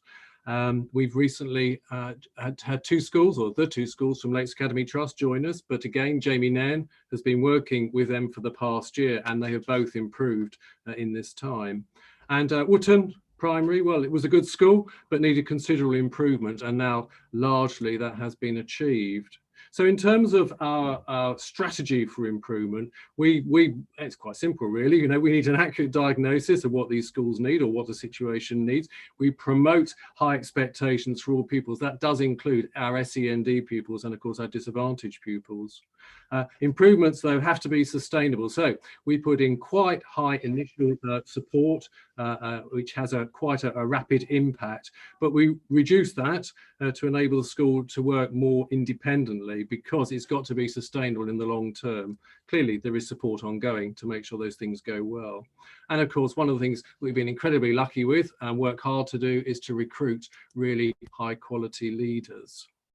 And in terms of the curriculum, there's been a real focus for us on making sure that is a key priority. And I clearly use my lead Ofsted experience to help to drive that even further. So for the past 2 years, we've been working with all our schools to develop that broad, balanced curriculum where knowledge and skills are really teased out. We know where the endpoints are. And fundamentally, there have been no reduction in that curriculum for our SEND pupils. It's got to be ambitious for all of them. So for example, at Lord Grey, that's in Milton Keynes, big secondary, we've been working very hard with them to develop a robust intent, which for them has largely included work around sequencing, putting the right order of in which children learn new things and building successfully on what they already know. So the implementation is the next part of the equation here, and we've been working very hard across the entire map. As you might well imagine, if these schools are struggling, are in challenging circumstances, the quality of teaching has not been good. EWS actually was in that position, but its quality of teaching over the last 2 years has improved significantly. We've gone from 35% to 80% good within that period of time. And it's not just by replacing people. We've worked with the teachers, leaders to make sure that regular modelling and supporting has taken place. Now, Jamie's going to talk a little bit about Wootton, I think. Yes, thank you, Jamie. So obviously, you know, we want to give you a really concrete example that you can see how this works. So when I started at Wootton 3 years ago, reading wasn't anywhere near where it should be, and for me it's a vital life skill, so it was really important that we address that first.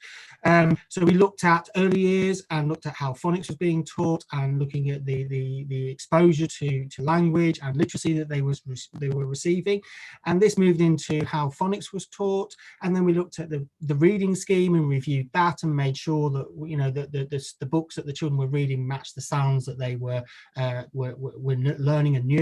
And then we adapted how we taught reading across Key Stage 2, and that was a bit of a new thing for some of the teachers at Wootton, because they just thought that, you know, they read some stuff with some children and they went with it. So we taught them, you know, how to drill down and how to look at it, and looked at opportunities for, you know, challenging texts and scaffolding and support for those children with SEND and low achievement backgrounds. And actually the impact of all of that has been massive. So in 2017 we were actually negative 1.04 for our progress for reading, and 3 years later, 2019, it was actually positive 0.2. So we really feel that we've got a handle on it, and we can demonstrate the impact there.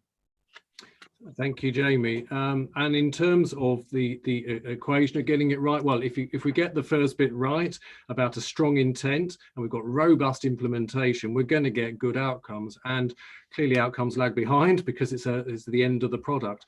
But we have seen a considerable improvement. We have seen outcomes. So we've seen our pupils knowing and remembering more. Outcomes have strongly improved, as Jamie just talked about in reading, but have strongly improved in 2019. And that was true at Grace Academy Solihull, Grace Academy Darlaston, and EWS in particular, who were pretty low. Actually, interestingly, at Grace Academy Darlaston, our disadvantaged pupils, of which it's currently running at 65%, our disadvantaged pupils' outcomes they actually perform above, outperforming basically their peers at GAD. So they actually perform better than their peers in the schools. That's the great work they've been doing on it. And internal pre-lockdown data for us, so back in February here, it showed that there was strong improvement, particularly at Spon, Lord Grey and Rushton in this last year. So we know we're on the right trajectory. And Jamie? Yeah, and again, sort of using Wootton as an example, you know, both our children who are doing disadvantaged and those with SEND have strongly outperformed against national in terms of progress and the percentage achieving reading, writing and maths at the expected standard or higher. Again, to give you an example, so reading progress for disadvantaged pupils moved from 0.79 in 2017 to plus 1.72 in 2019. Maths progress showed even more progress. So in 2017, our disadvantaged pupils were only progress was minus 2.91, and actually we've now shifted that in 2019 to positive 3.17. So a huge shift. We've got data that we can share with the panel if they need it. Thank you, Jamie. So moving on to behaviour and attitudes now. So you know, it's absolutely clear that the ethos and the culture of the school is vital in achieving those really good outcomes. So what we've done at Waterhall in Milton Keynes was we kind of went in and looked at what they needed. It was clear from the Ofsted in 2019 that the behaviour was an issue, and that was a recurring theme throughout all of their monitoring visits. So before, as well as tackling sort of teaching and learning, we had to deal with their behaviour. So working with the leaders in that school, we've managed to get them to understand what it is about their culture that needed to improve. And they've engaged with their community, so their parents, their children, their staff, and brought them into the vision of how to develop a really good culture for their school, looking at the values, and part of that was a behaviour policy. There's now clear expectations in terms of what they want children to do and how they want to behave. They've addressed the school rules. They're now easier to understand. They're easier to follow, so everybody knows what's expected. And staff have received continual updated training on how to be consistent, insistent, and persistent in how those rules are monitored. Now, alongside that, they've also implemented a range of reward systems, so children feel incentivized to actually want to work hard and to achieve really, really well. And in a very short space of time, we've seen some dramatic improvements in terms of the motivation. So as you walk around the school, the motivation of the children in lessons and their attitudes to learning are improving. Attendance has also improved, and particularly for those who were previously deemed persistent absence numbers have reduced, and most importantly, in terms of low-level disruption is almost non-existent. And actually we've got hard data now that shows that the internal isolations and fixed term and permanent exclusions have dramatically reduced in the time that we've been working with them. Thank you, Jamie. Thank you. So in terms of personal development, well, we believe that strong pastoral care is really important, at least to supporting that academic achievement you just heard a bit about. Many of our schools are in quite deprived areas, and so actually cultural capital and gaining that, particularly with disadvantage, is really important. So one of the things we did at Grace Academy Solihull was to appoint a theatre producer who came to work with the school, did it actually for over a 2-year period to model and establish productions, and now they're occurring regularly. The school is moved on to the school, so it's now sustainable and very successful. So one way to get children to engage with aspects they'd never ever engaged with before and couldn't engage with are now taking place. We've engaged much more with university visits and getting some of our children, for example, at Grace Academy Coventry to visit universities, which is leading to higher aspirations. And for example, at Lord Grey last year, we've had a big project on careers, making sure we meet the Gatsby benchmarks, and more children went on to higher quality destinations at the end of the year. So along with pastoral care is the strong personal social health education programs. And we're really lucky, there's a bit of it in the bid, but a charity called Grace Foundation support us with what they call ethos work. We'll call more largely around building resilience, confidence, responsible, respectful citizens. And they work in our secondary schools at the moment, and they're rolling that out free of charge to us, I might add, to all our primary schools in the coming year or so. So our pupils will benefit all round. So we believe that pastoral care and personal development are really important aspects to support the rest of the life in school. Jamie. Thank you. So I'm really excited now to share the vision for the new primary school with you. And for me, you know, it kind of comes down to the fact that we have to bear in mind that this is a new development, a new school in a town that's well established, you know, with strong history. So we would like to work with the SPON and the local primary schools that are already working really well together to make sure that we help with community cohesion, making sure that the new inhabitants and the residents of that estate feel fully part of the Towcester life. We also believe passionately in making sure that our school is inclusive, and I think, you know, our record in Total Learning Trust schools speaks for itself in the terms of the demographics and the number of children that we have from disadvantaged backgrounds and with SEND. In order to do all of that, we need to make sure that our ethos and our culture is right, and we would make sure that it was right from the moment those children start our school, whether, you know, majority of that would be in reception and whether they come later on in the school years. And it's really important that we set out our expectations in terms of those high expectations for behaviour, for academic achievement, and ensure that we're making sure that we keep children safe and they know how to keep themselves safe and know what to do if they don't feel safe. And that comes down to the values that we would want the school to adopt. And you know, as Chris has already said at the beginning, we don't have a one-size-fits-all. So we want our school to develop its own set of values, but really importantly, we want it to have respect as its overarching ethos approach. And that comes down to 3 parts, where children learn to respect themselves. That's really key, you know, making sure they're looking after themselves in the right way and in terms of keeping their bodies healthy. Also looking at respecting each other. So that's that kind of, you know, understanding the differences between people and you know, celebrating those differences and what enjoyment and enhancement they can bring to our school community. And then finally, the third part of that is the respect for the environment and the wider world, and obviously the impact that we might have in that. And those values then would be modelled by the staff, you know, right from the head teacher down to the cleaner, to the lunchtime supervisor, to the office staff and everybody. And they're also embedded in the curriculum. So, you know, they're not just words on a wall. They are actually living and breathing in everything that you see that happens in the school. And the curriculum is not just obviously based on the values, but also, you know, as Jamie's alluded to earlier, it's about providing those broad and balanced opportunities that are steeped in knowledge and progression and built on, you know, prior learning that children have undertaken, and it's all based on the latest research. We're very, very hot on looking into, you know, the science behind learning and what helps children achieve the very best learning outcomes. To give you what that might look like for a child, so in early years and reception, where there'll be a real balance between direct teaching, where that expert in the room is imparting knowledge and helping children to learn new things, to looking at, you know, continuous provision, where the children can then apply that, whether it's through an adult structured activity or a child initiated activity. Phonics, you know, as we said earlier, you know, it's vital, you know, that early reading, you know, research tells us that you know, when children struggle at reading, it impacts on everything they do. So we make sure that phonics is taught daily, you know, with a rigorous systematic approach. The books in the reading scheme would match the sounds that they're learning, and that they know, and that where children fall down and maybe are at risk of not achieving, that we put rapid interventions in place.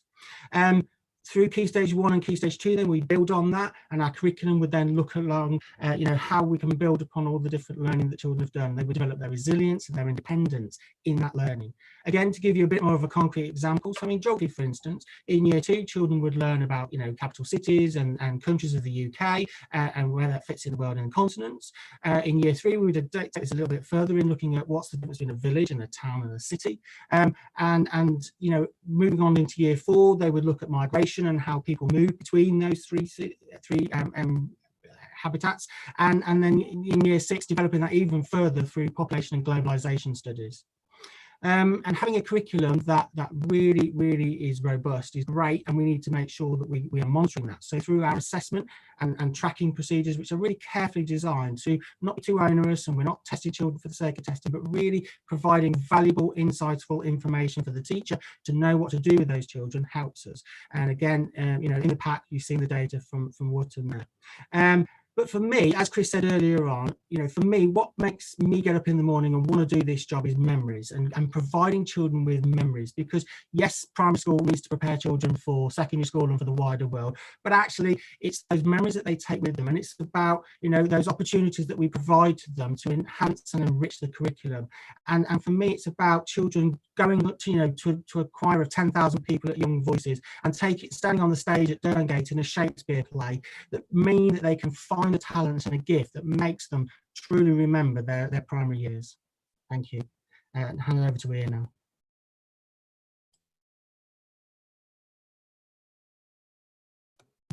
Ian, I think you're on mute.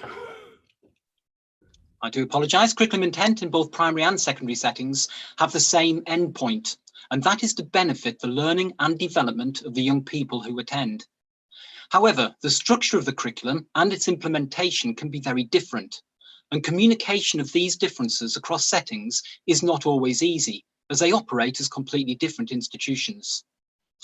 Therefore, the transition from primary to secondary school can often be a very daunting experience for pupils. Not only are they moving from a school in which they are the oldest to one in which they are the youngest, but in addition, they will be taught by significantly more teachers during the school week, who are all specialists in their subjects. To that extent, the seamless transition from Year 6 to Year 7 is crucial in maintaining momentum in learning and continuing to build upon the social skills and confidence that children leave primary school with. At Spon School, we already have an extremely successful programme in place to support this transition, and we work in close partnership with our feeder primary schools. However, a closer relationship between schools in the same trust will enable a shared curriculum to be developed that not only allows teachers in both settings to gain a wider understanding of the knowledge and skills at each key stage, but also enhances the experience of pupils across many subject areas over a longer period of time. For example, primary schools tend to have less expertise in the STEM subjects, and certainly less good facilities for science and technology teaching at Key Stage 1 and Key Stage 2. Spon is well placed to facilitate pupil visits to the school, and already supports Wootton Primary in sending specialist teachers to lead lessons in science. This will familiarise pupils with workshop and laboratory environments, helping to reduce the anxiety when they move to secondary school, and building that excitement and love of learning that inspires children to achieve. In addition, the access to the sporting facilities at Spon, with support from older Key Stage 4 sports leaders, will enable a wider range of activities to be experienced by younger pupils, and encourage greater participation and uptake in sport. Spon has a superb reputation for music excellence, with a large number of pupils playing instruments or singing in many groups offered throughout the week. And this very much relies upon the music offer in the feeder primary schools. This enrichment of the curriculum, alongside the other arts and drama clubs on offer, will be shared with this primary school to inspire younger children and increase their access to specialist provision and subject expertise. In addition, these joint ventures and experiences will help to break down the barriers to transition and bring different parts of the community of Towcester together. All of the above will support the raising of educational expectations, inspiring both school communities and leading to improved outcomes. Thank you. Handing back to Jamie. Thank you. So I know that this wasn't part of the original proposal from the local authority around an SEND unit, but it's something that as a trust we feel very passionate about. And in our trust, we have a lot of expertise of leading and teaching in SEND units. So we felt there's an additional offer that we could put on the table with you. And obviously, you know, we would work very closely with the local authority to make sure that the provision met the needs. And But what we do know from a sufficiency report that was done in 2019 is that there is no primary provision for SEND in South Northants, and we feel that that's something that we could support the local authority in overcoming. We're recommending something around the idea of a 15 to 18 place unit.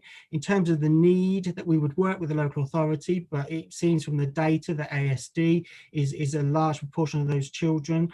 So we would offer, if it was ASD, for instance, we'd look to offer a daily teaching that would be structured around a modified curriculum, small steps approach, sensory focus, total communication environment. We'd use very much, research-led activities such as teach, PECs, and colourful semantics as examples of how we would help children with their communication. The benefits to the children, the families and the local authority then would be to increase capacity in an area of Northants where there's no specific primary SEND provision. Children then would be taught much closer to the home, which we know would obviously be beneficial to them, and ultimately reducing transport costs for the local authority. Thank you, Jamie. We've just got a short video, which I hope you're going to be able to see and watch. If not, just let me know and we'll stop the thing. But it's a short video about our primary schools in the MAT. Hope you enjoy that.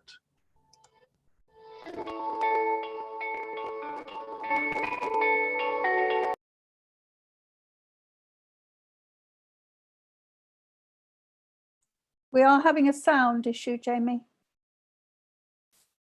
We can't hear any sound, is what I mean. You love it. Technology is so great, isn't it? Okay. Do you know what? We won't pursue because it's going to be temperamental, I suspect. So apologies for that. It's a really nice video. We can send it to you if you'd like it at a later stage. Unless you want to have a look at it while we do our question and answer thing and then show us it at the end, we would be very pleased to see it if you can. Okay. We'll have a go. Technology. Thank you. Chair, sorry, Chair, if I may.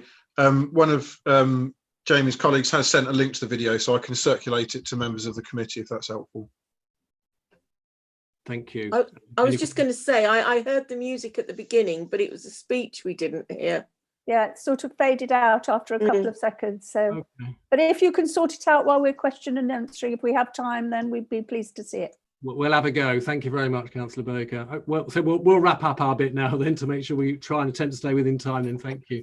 So in conclusion, you've heard from my colleagues throughout this presentation, and thank you for listening, by the way. But we are a trust with strong moral vision. We really focus on social mobility. It is really important. We have got cross-phase experience in a range of contexts, often very challenging. We've got a strong track record of school improvement, often done quite rapidly, but is sustainable. We are, as you heard from Jamie, we're really keen on making sure we listen and adopt sound and good quality research, so it leads into effective curriculum and teaching. And we're uniquely well placed here in Towcester with with SPON being here and the links that we can bring to that. And there is something here, I know Towcester well, but there's something about bringing it together in Towcester, the folk in Towcester, and hopefully these two schools would help to bring that together even more effectively. So thank you very much for listening, and I'll stop sharing my screen. Thank you very much to all of you for your presentation. It was very interesting. We'll now go on to some questions from our members. My turn first. Question one is, applying for setting up and opening a new school is an extremely demanding process. It's essential that you have a strong, committed team with a wide range of skills working on the project. What evidence can you provide to show that you are able to manage the project as a whole, and ensuring that you're able to build a financial plan, develop a clear aim, a vision and ethos, as well as a curriculum, and engage with stakeholders? I don't know who you want to answer that one. Thank you. I'll start, and I dare say some others might want to chip in a bit, and we'll see where we go. I mean, in terms of the process, so we are used to taking on schools often in quite difficult financial situations. So we're used to putting financial plans in place to make sure they're robust. Clearly, this school's not starting with that, but it will need to make sure that it meets the financial constraints that will be there, and particularly starting a small school. And we have looked at that, and we're well aware of the demands that will bring, and we don't have any issues with that. I mean, I guess some of the things maybe to talk about, whether it's now or later on, would be about working with the local authority about the rate at which pupils join. So whether it is just reception in year one, we put in the bid in reception, we put in the bid for year one and year two as well with a small number, but that, you know, we'll work with the local authority to determine, for you to help us to determine what's right and to make sure the financial plans are robust around there. I think you've heard a bit about the ethos, so we've talked quite a lot in our presentation about that. We're keen to drive that forwards. We do have a sound basis on which we operate, and people are really clear about that. We do have enough people in the team now to make a new school of certainly this size, to take that on and to drive it and to make sure that it's well established from both the support aspect of it, so from our CFO, from business side, from financial management. We've got a trust accountant, to our school improvement team. We have a director of teaching, learning and specialists in certain subject areas who are able to engage effectively to make sure that provision is really good. I don't know, Jamie, did you want to add anything else to that? Yeah, I mean, again, it's a slightly different example, but obviously taking on 2 schools from a failing trust in Milton Keynes, 2 primary schools, you know, we've worked really hard to make sure that they're re-engaging with their communities, because that was really lacking, re-engaging with the local authority, so that we, you know, make sure that everybody benefits and that people can see the school as being open and listening, and also trying to meet the needs of every single child that they take on board. I mean, one of the joys of opening a new school, Councillor Baker, I guess, is that, well, it's exactly that. You're in a newish community. It's starting from well, it was a brown field before, wasn't it? Or greenfield, most of it. And now suddenly you've got this new community with these nice new houses that are going up. And somehow, you know, schools are at the centre of this, helping to generate that community bit. And sorry to go back to it, but the bit about SPON and what Ian was talking about earlier on, and Jamie to an extent, of actually just linking those two together and helping to make that conduit to bring those different, what appear to be different communities in Towcester. So, for example, I'm sure Ian could talk a bit more about this maybe from his knowledge locally, but up on the Shires, where it's a bit more seen as a different area almost within Towcester. But now's a real opportunity with this new school to bring these together under the umbrella of this MAT. I don't know if Ian, if you wanted to add anything to that. Mr. Oakley has his hand up as well. Sorry, I'm Chris Watt. Actually, I'm just using. I think it's Miss Oakley's.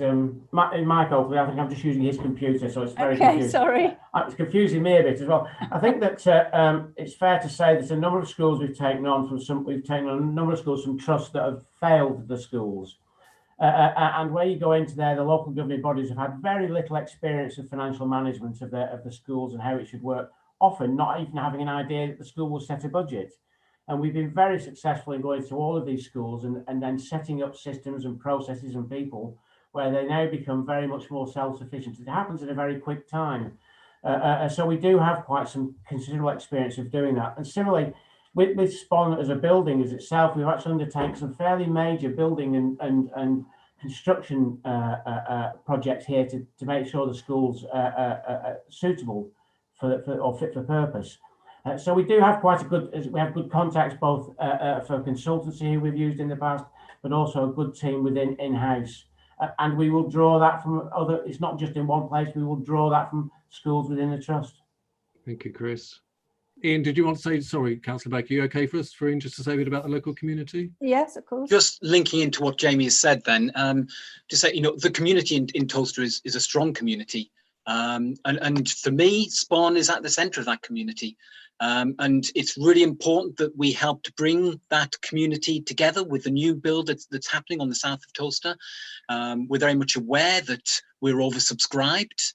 We're very much aware that there are times when people move into that new build and we're struggling to find places for them, and we work with those in those situations to try and help them out. And we want to be part of that community and make them feel a part of Towcester, because that community perception of education is so important for the health and well-being of everybody in the community, and then for the outcomes of the students. Thank you. We move on to question 2, which is from Councillor Brackenbury. Hello, thank you. I'd like to ask what I would see if I were to walk into one of your schools and what staff and pupils would tell me.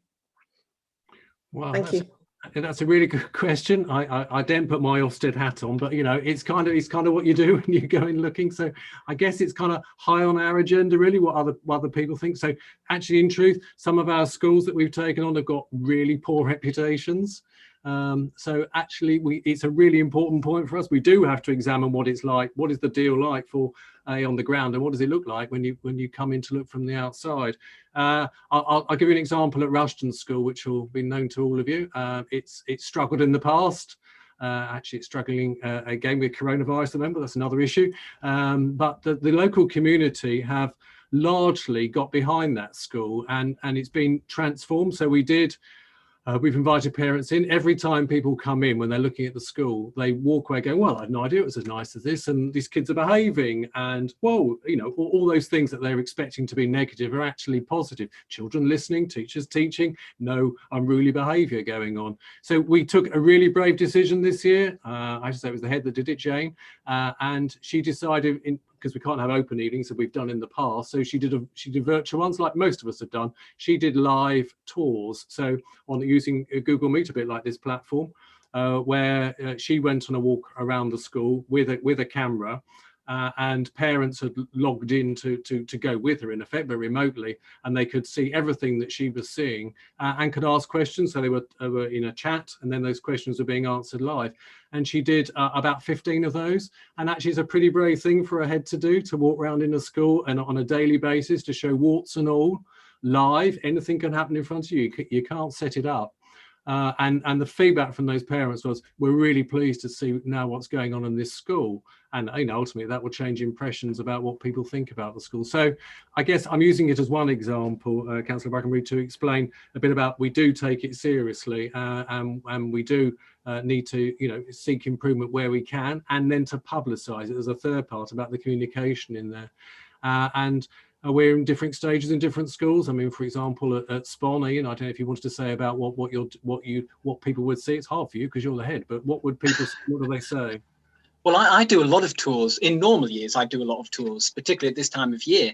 And what people say is, oh my goodness, it's really big, but it's really quiet. We're walking down the corridors and the corridors are really quiet. But when we look into classrooms, what they're seeing is active learning going on, where students are enjoying what they're doing, and really engaging in the activities that are being put on for them. And it's very different to how a school would have looked 20, 30 years ago, very different. So a lot of our parents from that background 20 years ago see a very different picture for what will happen with their children when their children come to school compared to what they remember as being at school. In terms of what the students would say, I think the vast majority of our students would say that they know they're supported here at school, and they know that the staff are here. The primary purpose is to support them in their learning and in their well-being, and that well-being part has been particularly, prevalent over the past 6 or 7 months.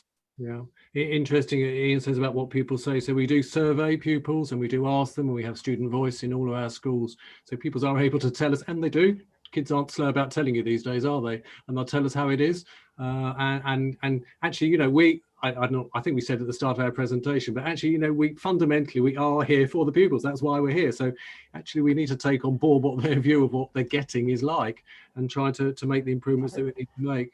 Yeah, if I could just interject, I mean, I'm probably in quite a good position here because I don't go to the schools on a everyday basis. I pop in probably every month or so to the schools.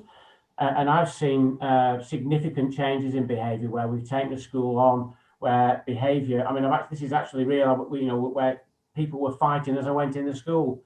And now you walk into that school and actually it's lovely. The students and the kids, they say hello, they welcome you. There's an open door policy now for teaching. For me, it's been a really marked improvement. And I'm not an academic in terms of the fact I can study the data, but I don't get involved in teaching. It's just the well-being and sitting. But I do sit in lessons. And what's going on for me? The changes in some of these schools has actually been dramatic in a very short space of time, and I think that has led to pupils generally feeling much more valued and much more secure in what they're doing. And like I say, like Dr. Clark said, Jamie said, some of the schools we've taken on have actually been in very challenging circumstances. Yeah. And Jamie, is it worth just saying something maybe about either Waterhall? I mean, Waterhall's on the Lakes Estate in Milton Keynes. It's a very challenging area, and what we now see compared to what we did see, or what others might see and parents say. Yeah, absolutely. I mean, you know, it's interesting listening to Ian speak there, because actually when I was thinking my answer to that question, it was everything that Ian was saying as well. So it clearly shows that it doesn't matter what the age of the phase of the child is. And I think, you know, we want children to want to work, to enjoy their work, and to recognise that hard work has its own rewards. And that's what we're trying to do. And I think, you know, in the year that I've worked with the schools in Milton Keynes, that's definitely what I've seen. And I don't know if you saw on the slides earlier on the one on the curriculum, you know, when Wootton had Ofsted in 2018, you know, the Ofsted inspectors almost seem to smell the child that's the least child you want them to speak to, because it's like, oh, you know. And you know, when this child, I overheard them, she said, you know, well, do you think you have to work hard? And he straight away was like, absolutely. He said, yeah. He said, I have to think really hard and work hard. He said, in every single lesson I do. And it was really pleasing to see that the child had said that, because we're very honest with children, and actually, you know, if work isn't hard, then actually you're not learning, and it's about them recognizing that that's what they need to do to help make that progress. Thank you. And thank you also for your presentation. Something that really resonated with me was when you talked about ensuring that every child finds a talent. And I think that's so important, because it just gives confidence in all areas of learning, not just in what a child has that talent in. So thank you. Yeah, can I just say, yeah, absolutely. I mean, that's why I entered, you know, the profession I did. And as I said, I've taken children to the Derngate Theatre where they performed Shakespeare, and it's just heartbreakingly beautiful when you see them, you know, these children that don't speak normally suddenly stand on a stage and project their voice so the whole audience can hear. It's one of those magical moments that, you know, it really makes it worthwhile. Thank you. Sorry, it's one of the things that the Grace Foundation charity brings to us with their people. So we have ethos workers, we have family support workers who work with families, and a range of other folk. And actually one of the things they do is to try and get pupils to that stage of believing they can do it, that resilience that goes with it, that confidence. And then actually once they start doing it, and I gave an example earlier on, and Jamie's just giving you another one, but actually they really enjoy it, and they find, well, there's a sense of purpose about that. Because so many of our pupils in our schools come from circumstances, homes, communities where actually that's not valued, and they actually sometimes are put down by that. And actually we have to work really hard to counteract that. So, you know, get out of this, as Chris said a moment ago, but about social deprivation. But yeah, thank you. Thank you. So moving on to our third question now from Councillor Naden Hawley. Thank you very much. Thank you very much for the presentation. There's just a couple of things that I did notice. Thank you for being involved with the finances, which I think is really important, and it's about being innovative, and clearly you are.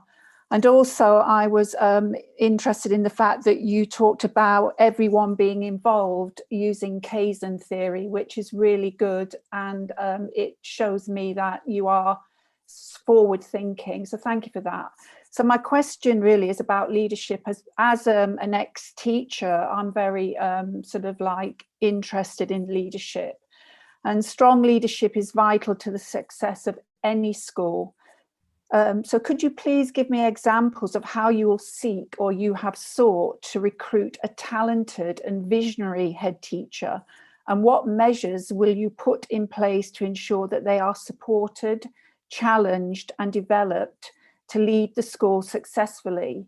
And to add to that, conversely, what steps would you take should the quality of leadership be in question? Do you know, really good question. I like that. Right up my street. Okay, so I'll answer a bit of it, and then I dare say all of these folk will want to have their say in it.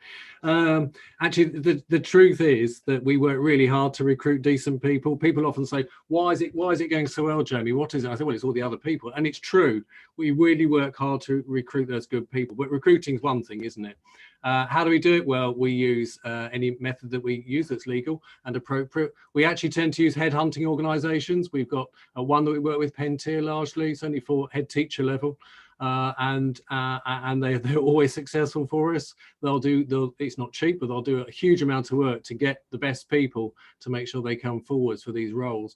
I mean, some of ours are not very attractive. If you're stuck in the the most challenging part of Coventry, which is where one of ours is, with a history of decades of underachievement, where the local authority blanked the school and wouldn't engage with it because it was the first academy forced through by the Labour government back in whenever it was 2004.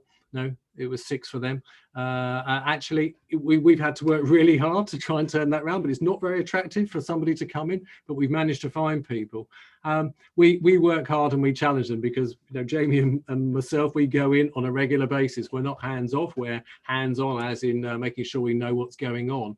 And our heads tell us largely they appreciate that. Ian can answer that question in a minute, whether he agrees or not. But we work with them. We certainly challenge them.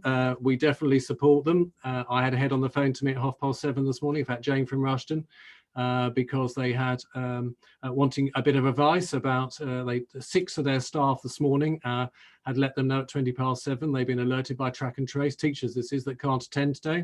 So what was she to do? And they've already got 4 out, and they're at a stage can actually run the show today, and she's out because she's having to self-isolate as well. So, you know, you put all those complexities in, there's another body to go to, another face to go to. So there's a sort of immediate support. Actually, the challenge is a really good one, and we appoint good people, but that doesn't mean they know all the answers. So, you know, we have to make sure that people are supported through it, but challenged, as in professionally challenged, to make a difference. And that works largely. Where it doesn't, and where people can't step up, actually they go. And I'm afraid that we have had heads that have gone, and we take that steps when we need to take it. But the preference is to work with them, not least because it's cheaper, but the preference is to work with them, to seek to improve, because if we're about people, in that we are in the people business, let's help those people to improve, give them the skills, give them the support, let's model it, and let's seek those improvements rather than just saying goodbye to people too quickly. So it's a tough call sometimes. I'm, with hindsight, not sure we always have done it quick enough. I think in most cases we have done it quick enough where we've done that. I'm not sure how much I can say in here, but you know, one of the schools locally, actually, we should have done it quicker, and it's a school well known to you, but we did do it within a year, but really we should have done it quicker than that, but we gave the benefit of the doubt for a bit, perhaps a bit long. But generally, we will act really quickly and move on, and then recruit decent people in to do that role. I think it's also interesting to note that one of the schools, Elizabeth Woodville School, was good, but it was actually going downhill very, very rapidly, and we put a new head in there, and then we had an Ofsted 18 months later, and the school had come back from where it was into requires improvement, and yet we got good for leadership. And that's very unusual when you've got a requires improvement school where the leadership actually is mentioned as good. And that's because the head that's in there now, it was relatively inexperienced, but actually very good, has been well supported and moved forward. And the whole teaching staff of that school has moved forward with us. It's not been easy, but we've actually made it happen. Yeah, well, I haven't, but I've watched it happen. Trustees have enabled it to happen. I mean, so Elizabeth Woodville, EWS, it would have been in measures had it been inspected by anybody's guess or professional judgment. And actually, we managed to get it to RI, as Chris says, with good for leadership. Actually, we got the same thing, although it was inadequate before at Coventry. We got it to RI, but actually we got good for leadership management then as well. So when schools aren't getting goods, we are getting overall, we're getting goods in for the leadership part. So people are recognising, you know, I hate to use the phrase, but that journey that we're on and the level of challenge that's going on to make that difference. Jamie, did you want something about primary leadership and where we are with that? Yeah, I think it's also worth just noting that one of the things that's the advantage of the trust now it's getting bigger is the ability to bring on, you know, leaders lower down, so the middle leaders and other senior leaders stepping up and really creating a culture of drive for them so that they can take on the ownership and the responsibility. And one of the things that particularly in primary school is about that, you know, is often it can sit with the head teacher as being the sort of the dominant leader in the school, and actually it's about using the secondary model of distributed leadership, which works really, really well. And so where you have that working effectively, and that's what, you know, I've done at Wootton, and that's what we're doing at this moment in Waterhall and Knowles, is giving that distributed leadership, so that, you know, it doesn't sit with one person. And actually then, you know, it's much easier when somebody's got a small bite of the cherry to actually hold them to account for that, and to really give them the support that they need and the challenge where required, to really enhance that. And then they see, you know, the satisfaction and the value they get from that, and the impact they can demonstrate. And you know, then it means that we're moving staff on into the next stages of their career, and putting them on to the next level, and, you know, providing opportunities through, you know, MPQML and MPQSL and things like that. Thank you. Ian, did you want to say anything about leadership from the head teacher's perspective in SPON? Just add a couple of things to that. I think there's reputation and track record in this.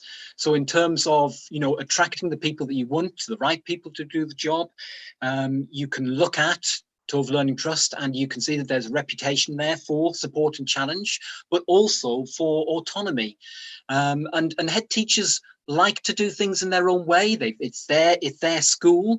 And that's what we have here. We have that autonomy within the bounds of that respect, that ethos that we have as a trust. But you know, be absolutely clear that there will be that support if you need it, and on the opposite side of that, that challenge if that is required. Thank you, Ian. And I was just reflecting on you won't like me saying this, but the relatively short timescales for the opening of this new school. But actually, we actually thought about the leadership there, and we put a bit about it in the bid there. But actually, coming back to Jamie's point, we have got folk who actually we're seeing are almost ready to step up, if not being ready to step up, and some actually doing this job on an acting basis already elsewhere in our MAT. So actually, we could find a head teacher of the right calibre. We're really confident about that within the timescales that are here. Thank you very much for that. Thank you very much. Thank you. Do you have any good news on your video, or shall we look at it from what Paul Hudson has sent us? It looks fine at my end. I don't think we're going to be able to get it going. I mean, we could have another go if you like, but yes, well, we've got a minute or two, so just have one more go. We have one more go if I try to share the screen. If it doesn't work, then if you're we'll able give to up. that would be really great. So let me just try sharing this, going back to the right place. Let's just move that there. Let's see if we can get this to run. I don't know if you can see it in this way.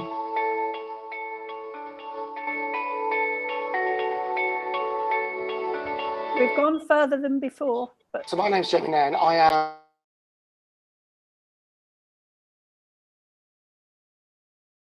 No, sorry, it's not working. We went a little further than last time, but it's coming and going. To make sure that they are... Sorry, apologies. It seems to be fine until you appear, Jamie. Say it again, sorry. So it seems to work absolutely brilliantly until Jamie appears. I think you've probably heard me droning on enough this morning. It was happening anyway, haven't you? Read into that what you like. Sorry about that. It's a nice video. If you get a chance, look at it. We'd appreciate it, but don't feel. We will look at it. Please don't worry about that. But we're all subject to these difficulties in these times, aren't we? And we've all been embarrassed by technology on one occasion or another. So from. I don't know if anybody else has any other questions which aren't on our question list, but I was very pleased to hear about your thoughts about SEND, because as you rightly point out, we do know that we have a lack of that provision in South Northants, and it is something that I know myself and the education team are constantly thinking about what we can do about that, because we'd like all children to be educated nearer their home and not put on a bus and taken somewhere else. So it is a big thing of mine that I'm actually looking into. So thank you very much for your thoughts on that. Does anybody else have a I just like to reiterate that as well. It is really important that children are educated within the same environment, and there's no discrimination against disability, social, emotional, behavioural or physical. And the fact that you've been innovative in bringing that into the presentation today, and it wasn't actually part of the original, just shows me that you are forward thinking. So thank you for that. Thank you. Thank you. Just very quickly. I've been a Senko in a previous life as well before being a head teacher, and it's long been a passion of mine. You know, special needs, and I have worked in some schools where I've just known that the needs haven't been met, and that's not through anybody's fault. You know, it's just sometimes, you know, mainstream just doesn't have the resources or the specialists. But I think, you know, it's really important, and what we could then do is you know, I know that I did this at my previous school where I was head, where the team in the SEN unit were actually using outreach to support other schools. You know, so it's not just about us having them in our, you know, special unit, but it's also about supporting other schools with you know, expertise and advice and guidance to really make sure that children get the very best that they can and have their needs met. Well, thank you very much for bringing that to us. Wendy, did you have anything else you wanted to add? No, I didn't. I really enjoyed the presentation. Thank you. Well, thank you very much for presenting to us today. We've all obviously really enjoyed your presentation, even though we didn't get to see your video, but we'll look forward to seeing, we can look at that over our lunch break, which we're taking now. So thank you very much for attending today and giving us the views of your schools. Thank you very much. Thank you very much. Thank you. Thank you. Thank you. Bye. Thank you.